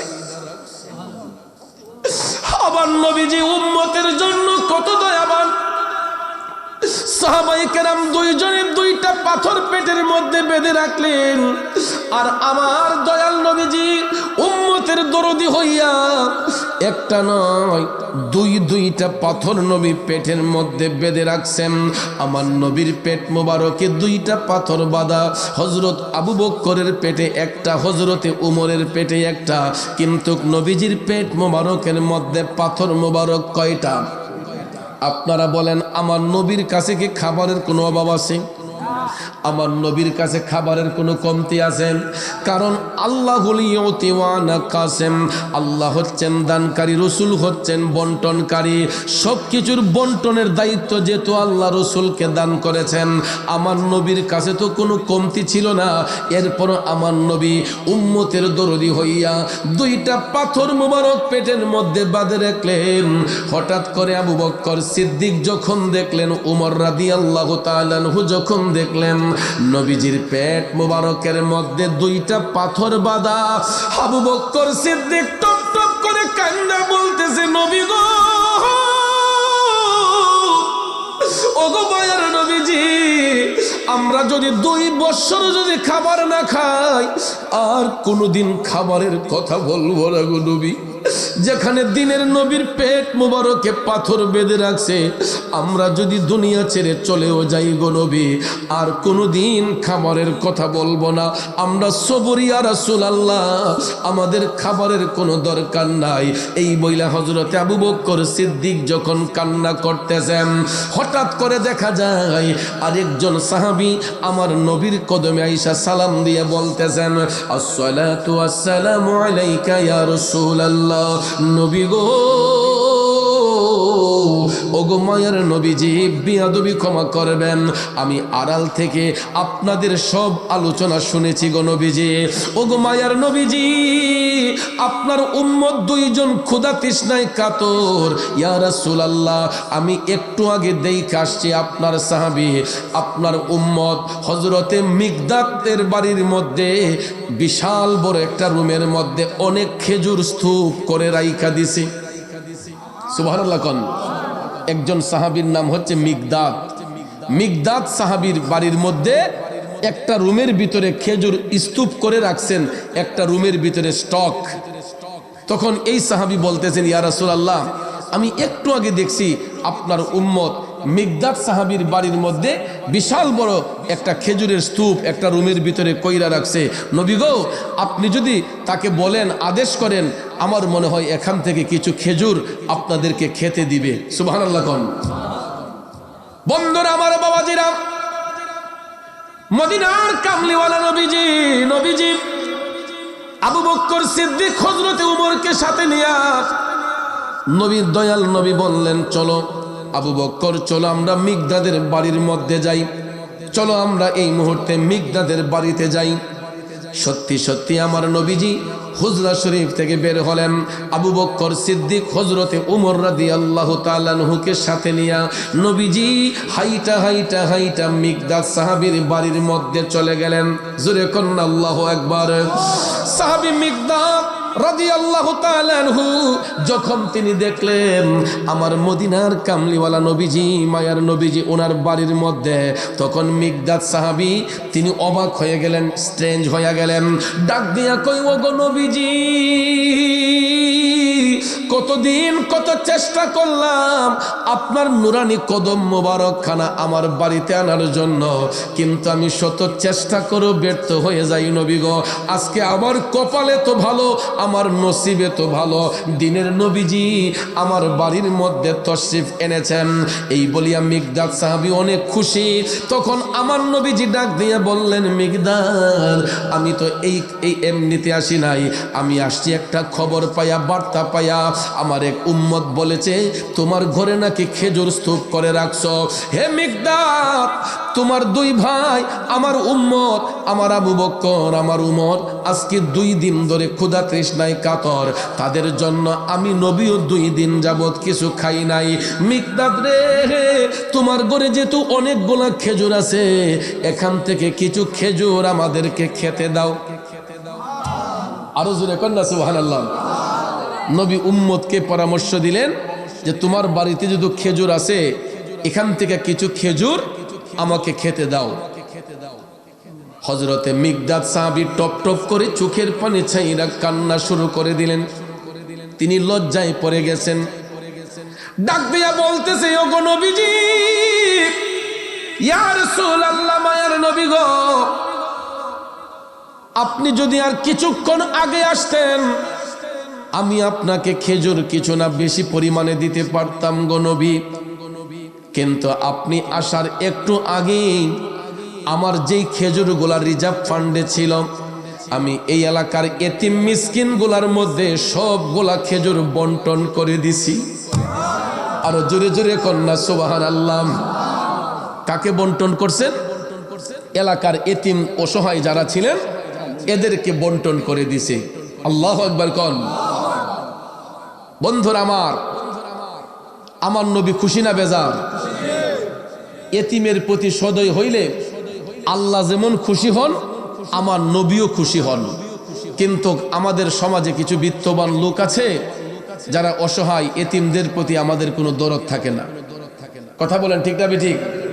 দরিদ্র মানুষদেরকে, গরিব মানুষদেরকে আমরা ফলো করি না। বড় লোক হইলে আরেকজন বড় লোকের সাথে বাইয়াফ করে, আরেক বড় লোকের সাথে আত্মীয়তা করে, কিন্তু গরিবদেরকে দেখবেন এত মূল্যায়ন করে না। আছে কিনা এমন লোক? খুব মনোযোগ বাজান আমার। সাহাবী ডাক দিয়া বলতেছেন, নবী গো, একটু আগে যদি আসতেন আমি আপনাকে অনেকগুলা খেজুর দিতে পারতাম গো নবী, কিন্তু আপনি আসার কিছুক্ষণ আগেই আমি এলাকার অসহায় দরিদ্র ব্যক্তিদের মধ্যে সবগুলা খেজুর বন্টন করে দিয়েছি। আমার রাসূল বললেন, চিন্তার কোনো কারণ নাই। হে মিকদাদ, তুমি এতিমদের প্রতি সদয় হয়েছ, এতিমদের প্রতি তুমি দয়াদ্রতা হয়েছ, তোমার দয়াদ্রতা দেখিয়েছ। এই বলে আমি নবী তোমার জন্য মহান মালিকের দরবারে দোয়া করছি, আল্লাহ যেন তোমার সম্পদকে পবিত্র করে দেয়। নবীর দোয়া আল্লাহর কাছে কবুল হয় কি হয় না? নবীজি খুশি হইয়া বলতেছেন, আচ্ছা মিকদাদ, তোমার বাড়িতে কোনো খেজুর গাছ আছে? তখন বলতেছি, ইয়া রাসূলুল্লাহ, আমার বাড়ি নয়, শুধু আমার আশপাশে কোনো খেজুরের বাগান নাই। আমার রাসূল বলেন, ভালো করে দেখো তো আছে কিনা। তখন তিনি বলতেছেন যে, ইয়া রাসূলুল্লাহ, আমার বাড়িতে একটা খেজুরের গাছ আছে, এই খেজুর গাছটা তো মরা, এর মধ্যে কখনো ফল আসে না। সুবহানাল্লাহ বলেন। সাহাবী ডাক দিয়া বলতেছে, নবী গো, আমার বাড়ি নয়, শুধু আমার বাড়ির আশপাশেও কোনো খেজুরের বাগান নাই, খেজুরের গাছ নাই, তবে একটা খেজুরের গাছ আছে নবী গো, ওই গাছের মধ্যে কোনোদিন খেজুর আসে না গো নবী, এটা মরা গাছ, এটার থেকে কোনোদিন আমরা ফল আশা করি না। আমার মদিনার কামলিওয়ালা নবী ডাক দিয়া বললেন, মিকদাদ, তুমি আমার গায়ের চাদরটা একটু নিয়ে যাও। তখন আমার মায়ার নবীজির শরীর মুবারকের মধ্যে যেই চাদর মুবারক ছিল, নবীজি এই চাদর মুবারক খানা মিকদাদ সাহাবীর হাতের মধ্যে দিয়া বললেন, মিকদাদ, এই চাদরখানা নিয়ে তুমি ওই মরা খেজুর গাছের নিচে যাও, যাইয়া গাছটাকে ডেকে বলবা, ওই মরা গাছটাকে তুমি ডেকে বলবা যে আল্লাহর হাবিব তোমার কাছ থেকে খাবার চেয়েছে। মরা গাছের মাঝে পানি ডালিটা জিতইব, জিতা হয়। আমাদের দেশে যদি কোনো গাছ মরে যায়, এটার গোড়ার মধ্যে যতই পানি ঢালেন, এই গাছ কি আর তাজা হইব? কারণ মরা গাছে কখনো ফুল ফুটে না। মরা গাছ এটা দুর্বল হয়ে গেলে এটা ড্যামেজ হয়ে যায়। কথা কোন ঠিক না ঠিক? কিন্তু আমার নবীর মুজিজা মুবারক, আমার নবীকে আল্লাহ তাআলা কেমন ইজ্জত দান করেছেন, কেমন মুজিজা দান করেছেন। দয়াল নবী ডাক দিয়া কই, মিকদাদ, তুমি আমার গায়ের চাদরখানা নিয়ে যাও। আমার নবীর চাদর মুবারকের কি বরকত দেখেন। দয়াল নবী চাদর মুবারক খানা দিয়ে বললেন, মিকদাদ, তুমি যাও, ওই মরা খেজুর গাছটাকে তুমি যাইয়া ডাক দিয়া বলবা যে আল্লাহর হাবিব তোমার কাছে খাবার চেয়েছে। চাদরটা তুমি গাছের নিচে বিছিয়ে রাখবা, চাদরটা তুমি খেজুরের গাছের নিচে বিছিয়ে রাখবা, আর গাছটাকে ডেকে বলবা আল্লাহর হাবিব তোমার কাছে খাবার চেয়েছে। ওরে এমন দয়ালো নবী আমরা কোথায় গেলে পাবো রে। মোল্লা গ্রামের বাবাজিরা, যুবক বন্ধুরা আমার, সত্যি সত্যি সাহাবী মিকদাদ রাদিয়াল্লাহু তাআলা আনহু নবীজির চাদর মুবারক নিয়া এই মরা খেজুর গাছের নিচের মধ্যে বিছায়া দিলেন। দিয়া সত্যি সত্যি আমার রাসূল যেইভাবে বললেন, ঠিক এইভাবে তিনি গাছটাকে ডেকে বললেন, ওরে খেজুর গাছ, আমি মিকদাদ তো কোনোদিন তোমার কাছ থেকে ফল পাই নাই, আমি মিকদাদ কোনোদিন তোমার কাছ থেকে ফলের আশাও করি নাই, কিন্তু আজকে আমি একটা আদেশ পাইয়া তোমার কাছে এসেছি। এ মরা খেজুর গাছ, মদিনার কামলিওয়ালা নবী, দুজাহানের বাদশা নবী তোমার কাছে খাবারের আবদার করেছে, তোমার থেকে খাবার দেওয়ার জন্য রাসূল আদেশ করেছে। কথাটা বলতে দেরি হয়েছে, এই মোল্লার বাবাজিরা রে, কথাটা বলতে দেরি হয়েছে। আমার নবীর মুজিজা মুবারকের কত বড় শান। সঙ্গে সঙ্গে দেখা যায় এই মরা খেজুর গাছটার গোড়াটা একটু রুষ্টপুষ্ট হইয়া কিছুক্ষণের মধ্যেই দেখা যায় একটা জিতা খেজুর গাছে যেই রকম ডালপালা সুন্দর করে গজিয়ে যায়, সবুজ ডালপালা গজিয়ে গেছে। কিছুক্ষণের মধ্যে দেখা যায় ওই খেজুর গাছের মধ্যে খেজুরও ধরছে। আরো জোরে কন। তাইলে যেই নবীর ডাকে মরা গাছ জিন্দা হইয়া যায় ওই নবীর জন্য জীবন দিতে চাই কি চাই না? এই জন্য কবি বলেছেন পলকে জীবন দিয়ে দেব যদি নবী তুমি চাও, কলিজা টুকরা করে দেব। একটু আগে বসেন। কলিজা টুকরা করে বলবো যদি নবী তুমি চাও, কলিজা টুকরা করে দেব যদি নবী তুমি চাও। ও গোয়ারি জি জানাই এই অধমের একবার দেখা দাও, হাবিবি ইয়া রাসূলুল্লাহ, হাবিবি ইয়া হাবিবাল্লাহ, হাবিবি ইয়া রাসূলুল্লাহ, হাবিবি ইয়া হাবিবাল্লাহ। পলকে জীবন দিয়ে দেব যদি নবী তুমি চাও, কলিজা টুকরা করে দেব যদি নবী তুমি চাও। ও গোয়ারি জি জানাই এই অধমের একবার দেখা দাও, হাবিবি ইয়া রাসূলুল্লাহ, হাবিবি ইয়া হাবিবাল্লাহ, হাবিবি ইয়া রাসূলুল্লাহ, হাবিবি ইয়া হাবিবাল্লাহ। একটা জবানও বন্ধ রাখবেন না, চিৎকার মেরে বলি আল্লাহু আকবার। জগতের বন্ধুরা রে,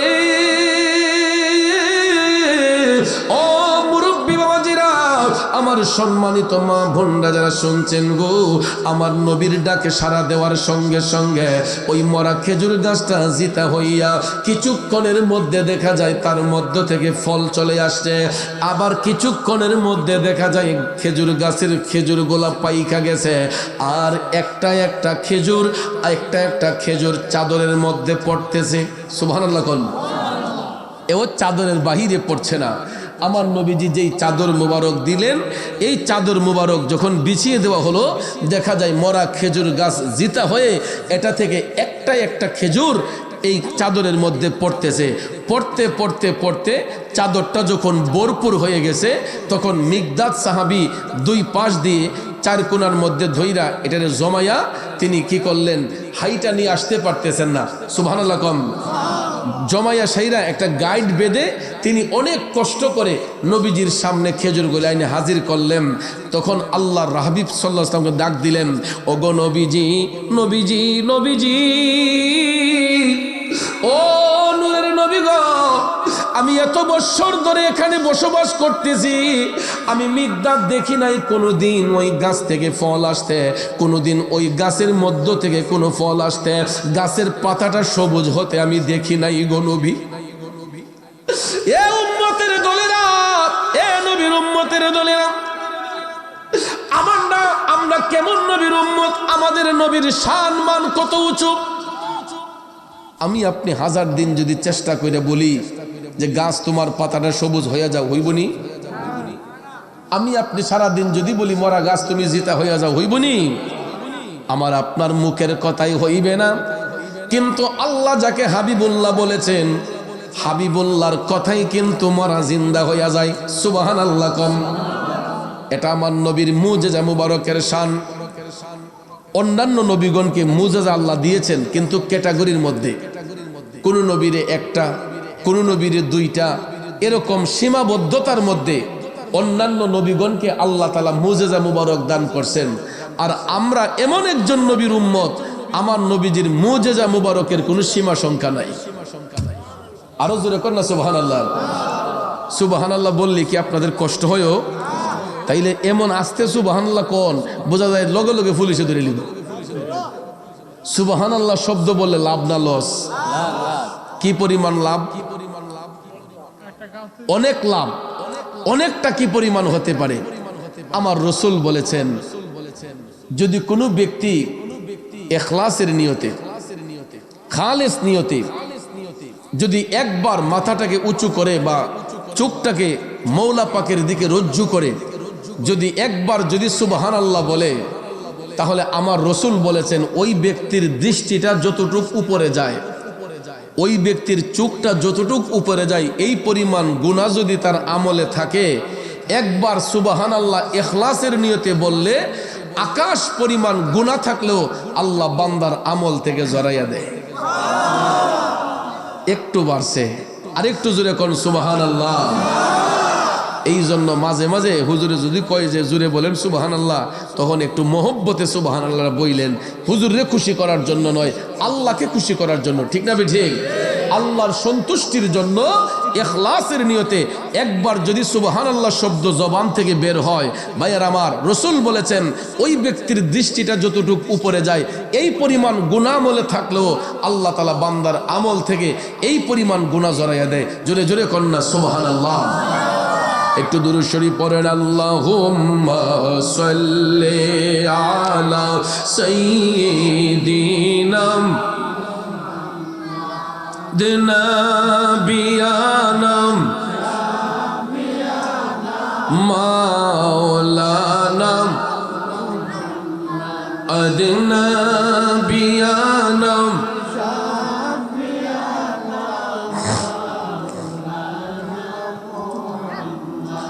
আমরা এমন একজন নবীর উম্মত, বলতেছিলাম কি আমাদের নবীর মুজিজা মুবারকের কোনো সীমা সংখ্যা নাই। অন্যান্য নবীগণের মুজিজার সীমাবদ্ধতা আছে, কারণ আল্লাহ তাআলা কোন নবীরে একটা, কোন নবীরে দুইটা, এই একটা দুইটা মুজিজা দেওয়াতেই ওই নবীর উম্মতরা যেই বেড়াগিরি দেখাইছে। যেমন ঈসা নবীরে যখন আল্লাহ তাআলা পিতাবিহীন মা মারিয়াম আলাইহিস সালামের গর্ভ থেকে পাঠাইলেন, তখন ঈসা নবীর উম্মতরা এরা উনারে খোদা মানতে শুরু করলো। কই যেই লোক পিতাবিহীন দুনিয়াতে আসছে এই লোক খোদা হইব, আর খোদা যদি না হয় তাহলে খোদার ফুত হইব। নাউজুবিল্লাহ কোন কথাটা ঠিক না ঠিক? মাত্র একটা মুজিজা দেখা ঈসা নবীর, উনি যখন পিতাবিহীন যখন দুনিয়াতে আসলেন তখনই উনারে এরা মনে করতেছে যে খোদা, আর খোদা না হইলে ইলা আল্লাহর ফুত। জোরে কন্যা নাউজুবিল্লাহ। এরপরে মুসা নবীর উম্মতরা যখন মুসা নবীর মুজিজা দেখলো, মুসা নবীর হাতের লাঠিটা ফেললেই এটা যাকে স্পর্শ করতেন মরা জিন্দা হয়ে যেত। মুসা নবীর হাতের লাঠি ছিল, এটা ওনার সবচেয়ে বড় মুজিজা। ওনাকে আল্লাহ তাআলা এই মুজিজা দিয়েছিলেন, ওনার হাতের লাঠি দিয়া যেটা তিনি স্পর্শ করতেন ইডেই জিতা হইয়া যাইত। তখন যখন দেখছে মুসা নবীর উম্মতরা যে মুসা নবীর লাঠি লাগাতে মরা জিন্দা হইয়া যায়, তখন এরা সর্বনাশ, যেই লোকে মরা জিন্দা করতে পারে এই লোক খোদা হইব। তখন মুসা নবীর উম্মতরা মুসা নবীরে খোদা মানতে শুরু করছে। নাউজুবিল্লাহ কোন ভাইয়ের আমার, বন্ধুরা আমার, আমরা এমন নবীর উম্মত, ওই নবীর মুজিজার মধ্যে কোনো সীমাবদ্ধতা নাই। আপাদ মস্তক মুবারক হচ্ছে মুজিজা। আমার নবীর মুজিজা মুবারকের কোনো সীমা সংখ্যা নাই। বন্ধুরে, আমার দয়াল নবীজি একটুখানি বলেছিলেন যে মিকদাদ তুমি যাইয়া বলো যে আল্লাহর হাবিব তোমার থেকে খাবারের আবদার করেছে। সাহাবী বলতে দেরি হয়েছে, মরা খেজুর গাছটা জীবিত হইয়া ওই গাছ থেকে ফল পড়তে দেরি করে নাই। তখন আল্লাহর নবী ডাক দিয়া বললেন, মিকদাদ তুমি যদি চাদরটা যদি না জমাইতা তাইলে কিয়ামত পর্যন্ত ওই গাছের খেজুর কমতো না। তুমি যদি চাদরটা না জমাইতা, সাহাবীকে রাসূল বললেন, পরামর্শ দিলেন যে হে মিকদাদ তুমি যদি চাদরটা যদি না জমাইতা তাহলে কিয়ামত পর্যন্ত এই গাছ থেকে খেজুর অটোমেটিকলি পড়তো, কিন্তু তুমি চাদর জমাইয়ে ফেলার কারণে এই গাছের ফল আসা এখন বন্ধ হয়ে যাবে। আর না হলে যদি না জমাইতা কিয়ামত পর্যন্ত এই গাছ থেকে ফল পড়তেই থাকতো। জুড়ে কন্যা সুবহানাল্লাহ। এই জন্য কবি বলেছেন, আরবের ওই মরুভূমির সুস্বাদু এক ফল খেজুর, সে ফলেরই গাছ লাগাতেন আমাদের আকা হুজুর। সে খেজুর খেয়ে খোদার্তের খোদা হয় দূর, প্রিয় মদিনা বহু দূর, জানা সবারই জরুর। মদিনা নামটি কেন এতই সুমধুর, প্রিয় প্রিয় মদিনা বহুদূর জানা সবারই জরুর, ঠিক কিনা বলেন? আজও পর্যন্ত আরববাসীরা এই খেজুরটাকে তাদের প্রধান খাবার হিসেবে গ্রহণ করেন। জিজ্ঞেস করে দেখেন আমার নয়ন ভাই, কাশরাফুল ভাই, কি আরবিরা এরা এখন পর্যন্ত এদের প্রধান খাবার খেজুরটাকেই তারা প্রাধান্য দিয়ে রাখে। আর আমরাও দেশে আসলে, হাজি সাহেব আসলে আমরা বইলা দেই, বিদেশিরা আসলে যে আমার লেগে খেজুর লইয়েন, কথা কোন ঠিক না? পৃথিবীর মধ্যে একটা মাত্র ফল যেটা পচলে দুর্গন্ধ হয় না, যেটা পচে গেলেও দুর্গন্ধ হয় না, এই ফলটার নাম কি? খেজুর। এবং খেজুর হচ্ছে সবচাইতে, পৃথিবীর মধ্যে যত খাবার আছে সবচাইতে পুষ্টিকর খাবার, এই খাবার হলো খেজুর। কারণ এই খেজুরের মধ্যে আমার নবীর স্পর্শ রয়েছে, কথা কোন ঠিক না ঠিক? আমার নবীজি নিজের হাতে এই খেজুরের গাছ রোপণ করতেন, যেই কারণে ভাইয়ার আমার আরব দেশের মানুষরা এখন পর্যন্ত তারা খেজুর নিয়েই সবচেয়ে বেশি স্বপ্ন দেখে এবং খেজুর ফলটাকেই তারা সবচেয়ে বেশি প্রাধান্য দিয়ে রাখে। এরা খেজুরের আইটেম দিয়া অনেক ধরনের খাবার তৈরি করে ফেলে, কি কোন ভাই ঠিক না? শুধু খেজুর দিয়ে অনেক ধরনের আইটেম তারা রেডি করে ফেলে, কারণ এটা পুষ্টিকর খাবার। আর এই খাবারটা আপনি নিজেও যদি খান, আপনি দেখবেন, আপনি যদি বেশি না অন্তত 3টা খেজুর খাই, 1 গ্লাস পানি খাইয়েন, একটা খেজুরকে 1 গ্লাস পানি খেয়েন, দেখবেন আপনার এনার্জি লস হবে না, আপনার শরীরের এনার্জি ঠিক থাকবে। কারণ এই ফলটাকে ভালোবেসেছিলেন আমার দয়াল নবীজি। নবী যেটাকে পছন্দ করেছেন সেটাকে আল্লাহ কবুল করে নিয়েছেন।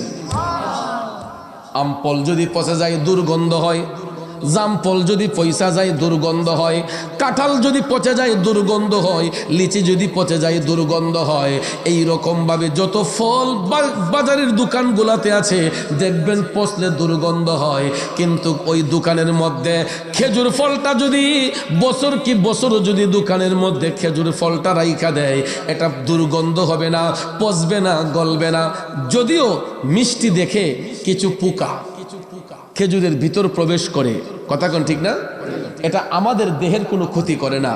মিষ্টি জাতীয় জিনিস দেখলে একটা প্রাণী, একটা পোকা এই খেজুরের ভিতরে অনেক সময় প্রবেশ করে। যখন এটা মানুষ খাইতে দেরি করে, মানুষ যখন খাইতে দেরি করে তখন পোকায় কয় যাক, মানুষে যদি এটা খায় না তা আমি এই নিয়ামতের জিনিসটা একটু খাইয়া দিই, কথা কোন ঠিক না বেটি? কিন্তু এই পোকাটা কিন্তু আমাদের দেহের কোনো ক্ষতি করে না। কিন্তু ভাইয়ার আমার, বন্ধুর আমার, এটা পোকায় খাইলেও এই খেজুর ফলটা পচলে কোনো দুর্গন্ধ হয় না, এই খেজুর ফলের মধ্যে কোনো বিশ্রী গন্ধ হয় না। একটা মাত্র কারণ হলো এটাকে পছন্দ করেছিলেন আমার দয়াল নবীজি, এই ফলটা ভক্ষণ করেছিলেন দয়াল নবীজি। বন্ধু মিকদাদ সাহাবীকে রাসূল বললেন, মিকদাদ তুমি যদি চাদরটা না জমাইতা তাইলে কিয়ামত পর্যন্ত এই গাছের ফল বন্ধ হইতো না, এটা টপ টপ করে ঝরতেই জড়তেই থাকতো। এরপরে মিকদাদ সাহাবী অবাক হয়ে গেলেন। আমার রাসূল বললেন, মিকদাদ আমিও খাইতেছি। দয়াল নবী আবু বকর সিদ্দিক হযরতে উমরকে বললেন, হে আবু বকর, উমর, তোমরা তোমাদের পেটের ক্ষুধা নিবারণ করো। সবাই মিলে এই এখান থেকে খেজুর ভক্ষণ করলেন। আমার রাসূল খাইলেন, মিকদাদ সাহাবীকে খেজুর দিলেন। আশেপাশে যারা ছিল এখান থেকে আমার নবীজি সবাইকে খেজুর বন্টন কইরা দিছে। এরপরে ভাইয়ার আমার, মদিনার কামলিওয়ালা নবী, মায়ার নবী, দয়ার নবী ডাক দিয়া কয়, আবু বকর, ও আবু বকর, আজকে তুমি প্রমাণ করে দিয়েছো ইসলাম রক্ষার জন্য, রিসালাতের আদর্শ প্রতিষ্ঠা করার জন্য পেটের মধ্যে খাবার না থাকলেও তুমি আবু বকর জীবন দিতে প্রস্তুত। এই জন্য আমার নবী বললেন, তুমি সিদ্দিকে আকবর, সুবহানাল্লাহ কোন, তুমি সত্যবাদীদের মধ্যে অন্যতম হয়ে গেলা। তখন আমার নবীজি ওনাকে উপাধি দিলেন, আজ থেকে তুমি সিদ্দিকে আকবর। অর্থাৎ যত সত্যবাদী লোক আছে নবীর উম্মতের মধ্যে সবচেয়ে সত্যবাদীদের সেরা হলেন হযরতে আবু বকর সিদ্দিক রাদিয়াল্লাহু তাআলা আনহু। এই জন্য ভাইয়ের আমার, ভালোবাসার কারণে এখন পর্যন্ত তিনি আমার নবীর পাশে শুয়ে শুয়ে আরাম করছেন, কথা কোন ঠিক না বেঠিক? নবীর শ্রেষ্ঠ সাহাবী হযরত আবু বকর সিদ্দিকী, ঠিক না বেঠিক? আরে নবীর শ্রেষ্ঠ সাহাবী হযরত আবু বকর সিদ্দিকী ভালোবেসে শৈল পাশে, ভালোবেসে শৈল পাশে, যাইয়া দেখো মদিনা মদিনা মদিনা, আশিক মুমিনের ঠিকানা। ভাইরে মদিনা মদিনা, আশিক মুমিনের ঠিকানা। হায়রে দিদার চেয়ে কাঁদো তোমরা, দিদার চেয়ে কাঁদো তোমরা, হও না নবীর দিওয়ানা। মদিনা মদিনা, আশিক মুমিনের ঠিকানা। ভাইরে মদিনা মদিনা, আশিক মুমিনের ঠিকানা। ঠিক কিনা বলেন? নবীর গোলামের ঠিকানা কি জান্নাতে না জাহান্নামে? আর নবীর সাথে দুশ্মনী করলে ঠিকানাটা জান্নাতে না জাহান্নামে? নবীর সাথে দুশ্মনী করলেই জাহান্নাম, নবীর গোলামি করলেই জান্নাত। এই জন্য বন্ধু আমার মদিনার কামলিওয়ালা নবীকে আল্লাহ রাব্বুল আলামিন এই রজবের চাঁদে 27 তারিখ দিবাগত 27 তারিখ রজনীতে আল্লাহ তাআলা যখন হাবিবের সঙ্গে দিদার করতে পছন্দ করেছিলেন, জিবরাইল আলাইহিস সালাম খাদেমের দায়িত্ব পালন করছেন। আমার মদিনার কামলিওয়ালা নবী যখন মসজিদুল আকসাতে গেলেন, সেখানে সমস্ত আম্বিয়ে কেরাম উপস্থিত, আমার নবী ইমামতির মুসল্লায়, সমস্ত সাহাবায়ে কেরাম আমার নবীর পিছনে ইক্তেদায়। আমার নবীকে আল্লাহ কুদরতি কালামের যত আশ্চর্যজনিত বিষয় আছে সবকিছু দেখাইবার জন্য, জানাইবার জন্য সেই আরশমু আল্লাহর মধ্যে পাড়ি দিয়া লা মকানের মধ্যে নিয়েছিলেন। কিন্তু রাসূল যখন মসজিদুল আকসা থেকে ঊর্ধ্বগমনের উদ্দেশ্যে রওনা হইলেন, জিবরাইল আলাইহিস সালাম খাদেম আমার নবী প্রথম আসমানের মধ্যে গিয়া যখন উপস্থিত, দরজার মধ্যে নক করা হলো। আসমানের ফেরেশতা জানতে চাইলেন কে? জিবরাইল আলাইহিস সালাম বলতেছেন আনা জিবরাইল। তখন ফেরেশতারা বললেন সাথে কে? সাথে আছেন রাহমাতাল লিল আলামিন। আসমানের দরজা খুলে গেল, আমার নবী প্রথম আসমানের মধ্যে তশরিফ নিলেন। খুব মনোযোগ, আমার নবী জাহান্নাম এবং জান্নাতের বর্ণনা কিভাবে দিয়েছেন দেখুন। দয়াল নবী প্রথম আসমানে ওঠার সাথে সাথে বাবা আদম আলাইহিস সালামের সাথে সাক্ষাৎ হয়ে গেল। আদম আলাইহিস সালাম আমার নবীকে অভ্যর্থনা জানালেন, সুস্বাগত জানালেন। এরপরে তিনি বললেন, ওগো নবীজি, ইয়া রাসূলুল্লাহ, আল্লাহ রাব্বুল আলামিন আপনাকে দেখানোর জন্য জান্নাত এবং জাহান্নামকে সুসজ্জিত করেছেন।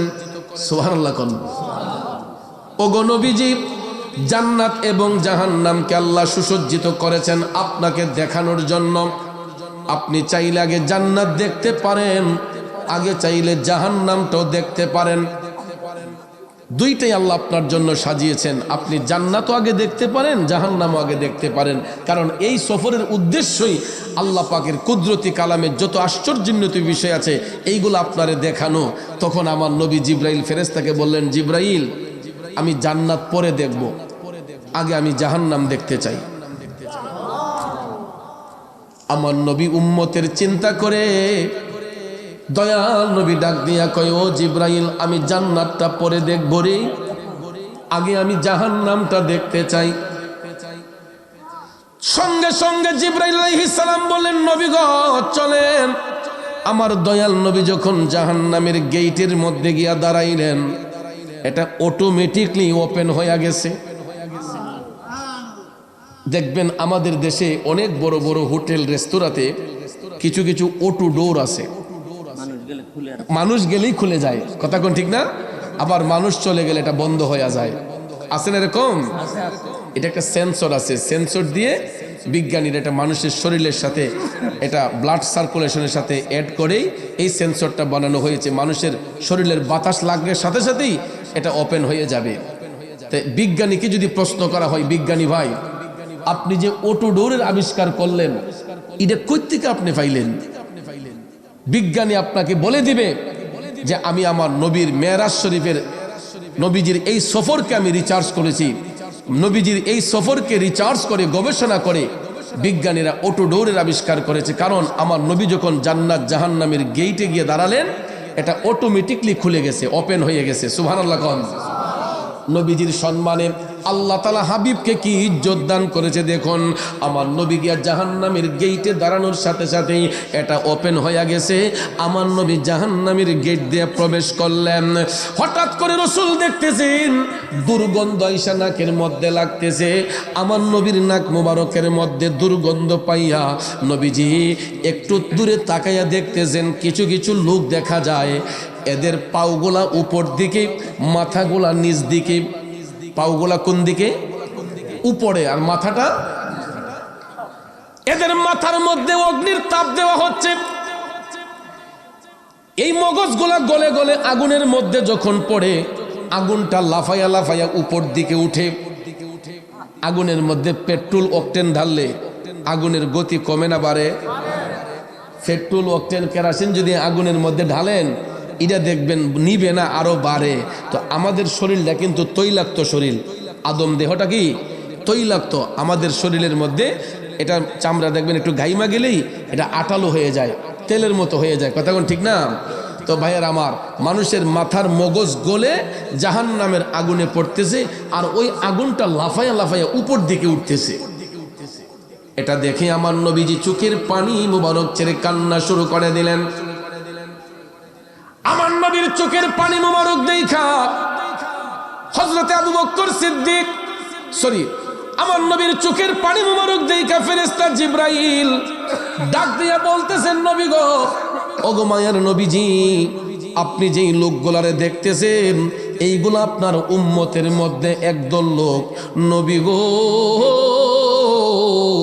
এরা দুনিয়ার জমিনে মসজিদের পাশ দিয়ে হাইটা যাইত, কিন্তু মসজিদের মধ্যে প্রবেশ করত না। নাউজুবিল্লাহ কইতেন না? এমন কিছু খন্নাস লোক আছে না নাই? মসজিদের মধ্যে আজান হচ্ছে, মুয়াজ্জিন সাহেব বলছেন হাইয়া আলাস সালাহ, আই মুসলমান নামাজ কে লিয়ে আসো, নামাজের দিকে আসো। কিন্তু আমাদের দেশের মুসল্লিরা মসজিদের দ্বার দিয়ে হাইটটা গেলে দেখবেন এই সময় শরীর কোমর শক্তি আইপরে বেশি, কাইটটা দিতে আসতে, যখন দেখে মসজিদের সামন তখন দূর দূরে আইটটা দেখবেন জায়গা। আর কোনো কোনো সময় দেখবেন আজান হয়ে গেলে ছাত্রীরা বাঁকা কইরা মসজিদের দ্বার দিকে এমনি চুপ করে যায় আইটটা। কেউ যদি ডাকেও যে ভাই একটু নামাজে আসেন, আইতাছি আইতাছি আইতাছি আইতাছি কইয়া দেখবেন নামাজটারে ফাঁকি দিয়া দেয়, কথা কোন ঠিক কিনা? নবীর প্রেমিকেরা, জাহান্নামে আমার নবী দেখলেন ওই লোকগুলার পাগুলা উপর দিকে, মাথাগুলা নিচের দিকে, এদের মাথার মধ্যে অগ্নির তাপ দেয়া হচ্ছে। আর আগুনের তাপে যখন তাদের মাথার মগজগুলা গলে গলে পড়তেছে, আগুনটা লাফাইয়া লাফাইয়া আরো উপর দিকে উঠে। আমার নবী কান্দে। জিবরাইল আলাইহিস সালাম কয়, নবী গো, ইয়া রাসূলুল্লাহ, এরা আপনার উম্মতের মধ্যে একদল লোক, এরা দুনিয়ার জমিনে মসজিদের পাশ দিয়ে হাইটা যাইতো, এরা নামাজ পড়তো না গো নবীজি। এ বন্ধুরা আমার, বাবাজিরা, আহকামে শরীয়তের মধ্যে সর্ব উৎকৃষ্ট ইবাদত হলো নামাজ, ঠিক কিনা কম? আমি এখনো চ্যালেঞ্জ করে বলতে পারবো, আজকে আমার মাহফিলে যেই শ্রোতারা আপনারা বসছেন, এখানে অর্ধেকেরও বেশি মানুষের আজকে এশারের নামাজটা কাজা হয়েছে, মাগরিব কাজা হয়েছে, আসর কাজা হয়েছে, জোহর কাজা হয়েছে, ফজর কাজা হয়েছে। শুধু একদিন নয়, 2 দিন নয়, 3 দিন নয়, সপ্তাহ নয়, মাস নয়, বছর কি বছর পার হয়ে যায়, আমরা মুসল্লিরা ওয়াক্তের নামাজগুলা পড়তে চাই না। আসেনি রে বাজান? আমরা কেমন নবীর উম্মত, যেই নবী এখনো মদিনা শরীফের মধ্যে শুয়ে শুয়ে আমার আপনার জন্য কান্দে, ঠিক না? নবী কান্দেন মদিনায়, আজ উম্মতের মায়ায়। নবী কান্দেন মদিনায়, আজ উম্মতের মায়ায়। দুরুদ পড়ে সবাই, দুরুদ পড়ে সবাই, নবীকে সালাম জানাই। কান্দেন নবী মদিনায়। মদিনায় আজও উম্মতের মায়ায় নবী কান্দেন মদিনায় আজও উম্মতের মায়ায় ঠিক কিনা বলেন এ বন্ধু যেই নবী এখনো আমার আপনার জন্য কান্দে রে নবীর উম্মত হইয়া কেমনে মুসল্লি নামাজটা কাজা করে নবীর উম্মত হইয়া কেমনে মুসল্লি চায়ের দোকানে বইসা আড্ডা মারে কেমনে নামাজটা কাজা কইরা রাস্তার মোড়ে বইসা ছক্কা মারে আমাদের চাইতে তুমি হিন্দু লোকগুলো আমি দেখছি অনেক ভালো এরা দেখছি মাগরিবের টাইমে দোকানে যদি কাস্টমার 100 জন হয় এরপরে দেখবেন দোকানের কাস্টমার সাইড কইরা হিন্দু লোকটা দেখবেন সে তার দেবতার পূজা যে করে ধূপ ধুনা দিয়ে দেখবেন সে তার ভগবানকে ডাকতেছে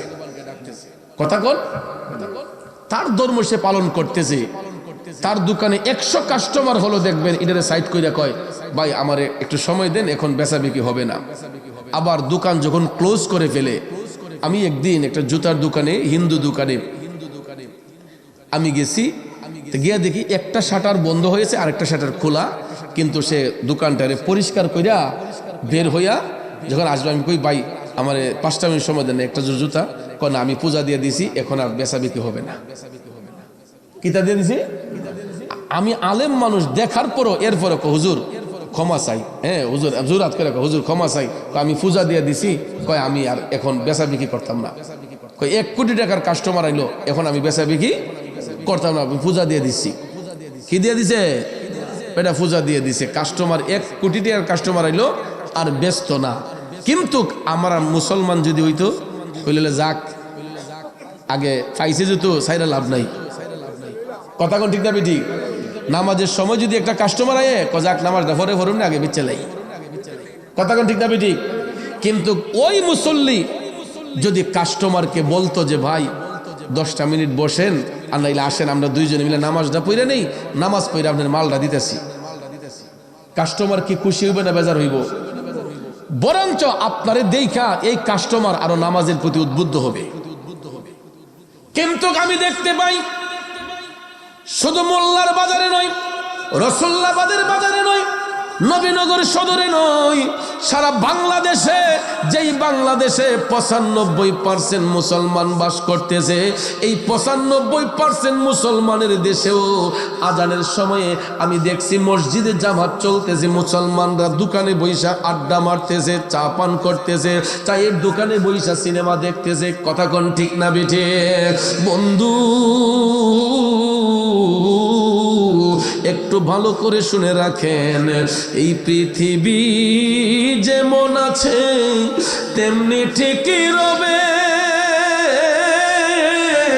সুন্দর ওই পৃথিবী ছেড়ে একদিন চলে যেতে হবে রে মন চলে যেতে হবে কথা কোন ঠিক কিনা বাজান আমার বন্ধুরা আমার দুনিয়াটা বেশি দিনের নয় 60 70 80 100 150 এর চাইতে বেশি নয় কবর কিন্তু সবাইকে হাতছানি দিয়া ডাকতেছে কবরের মধ্যে যাইয়া জবাব দিবেন কি যদি দুনিয়ার জমিন থেকে নেক আমল করে না যাইতে পারে যদি দুনিয়ার জমিন থেকে নিজের আমলটারে শুদ্ধ করতে না পারে আখিরাতের প্রথম ঘাটেই তো আমরা আটকা পড়ে যাব ঠিক না বেটে এ বন্ধু এই জন্য পায়ে হাত ধরে বলবো ওয়াক্ত মোতাবেক নামাজটা পড়বেন রে বাজান নামাজের মধ্যে অনেক ফজিলত আছে নামাজে আত্মা শুদ্ধ করে নামাজে পরিবেশ সুন্দর করে নামাজে পরিবার সুন্দর করে নামাজে কলহ বিবাদ দূর করে নামাজ এমন একটা ইবাদত ইন্নাস সালাতা তানহা আনিল ফাহশাই ওয়াল মুনকার আল্লাহর বান্দাদেরকে অশ্লীল কাজ থেকে বেহায়াপনা থেকে মুক্ত করে নিয়ে আসে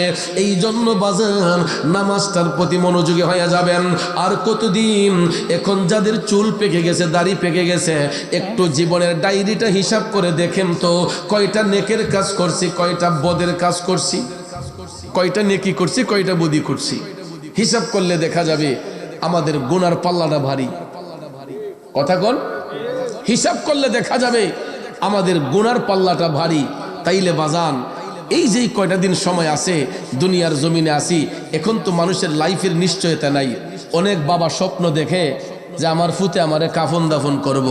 আচ্ছা বলেন শুধুই কি সন্তানের কাঁধেই পিতার লাশ হয় না অনেক সময় পিতার কাঁধেও সন্তানের লাশ আছে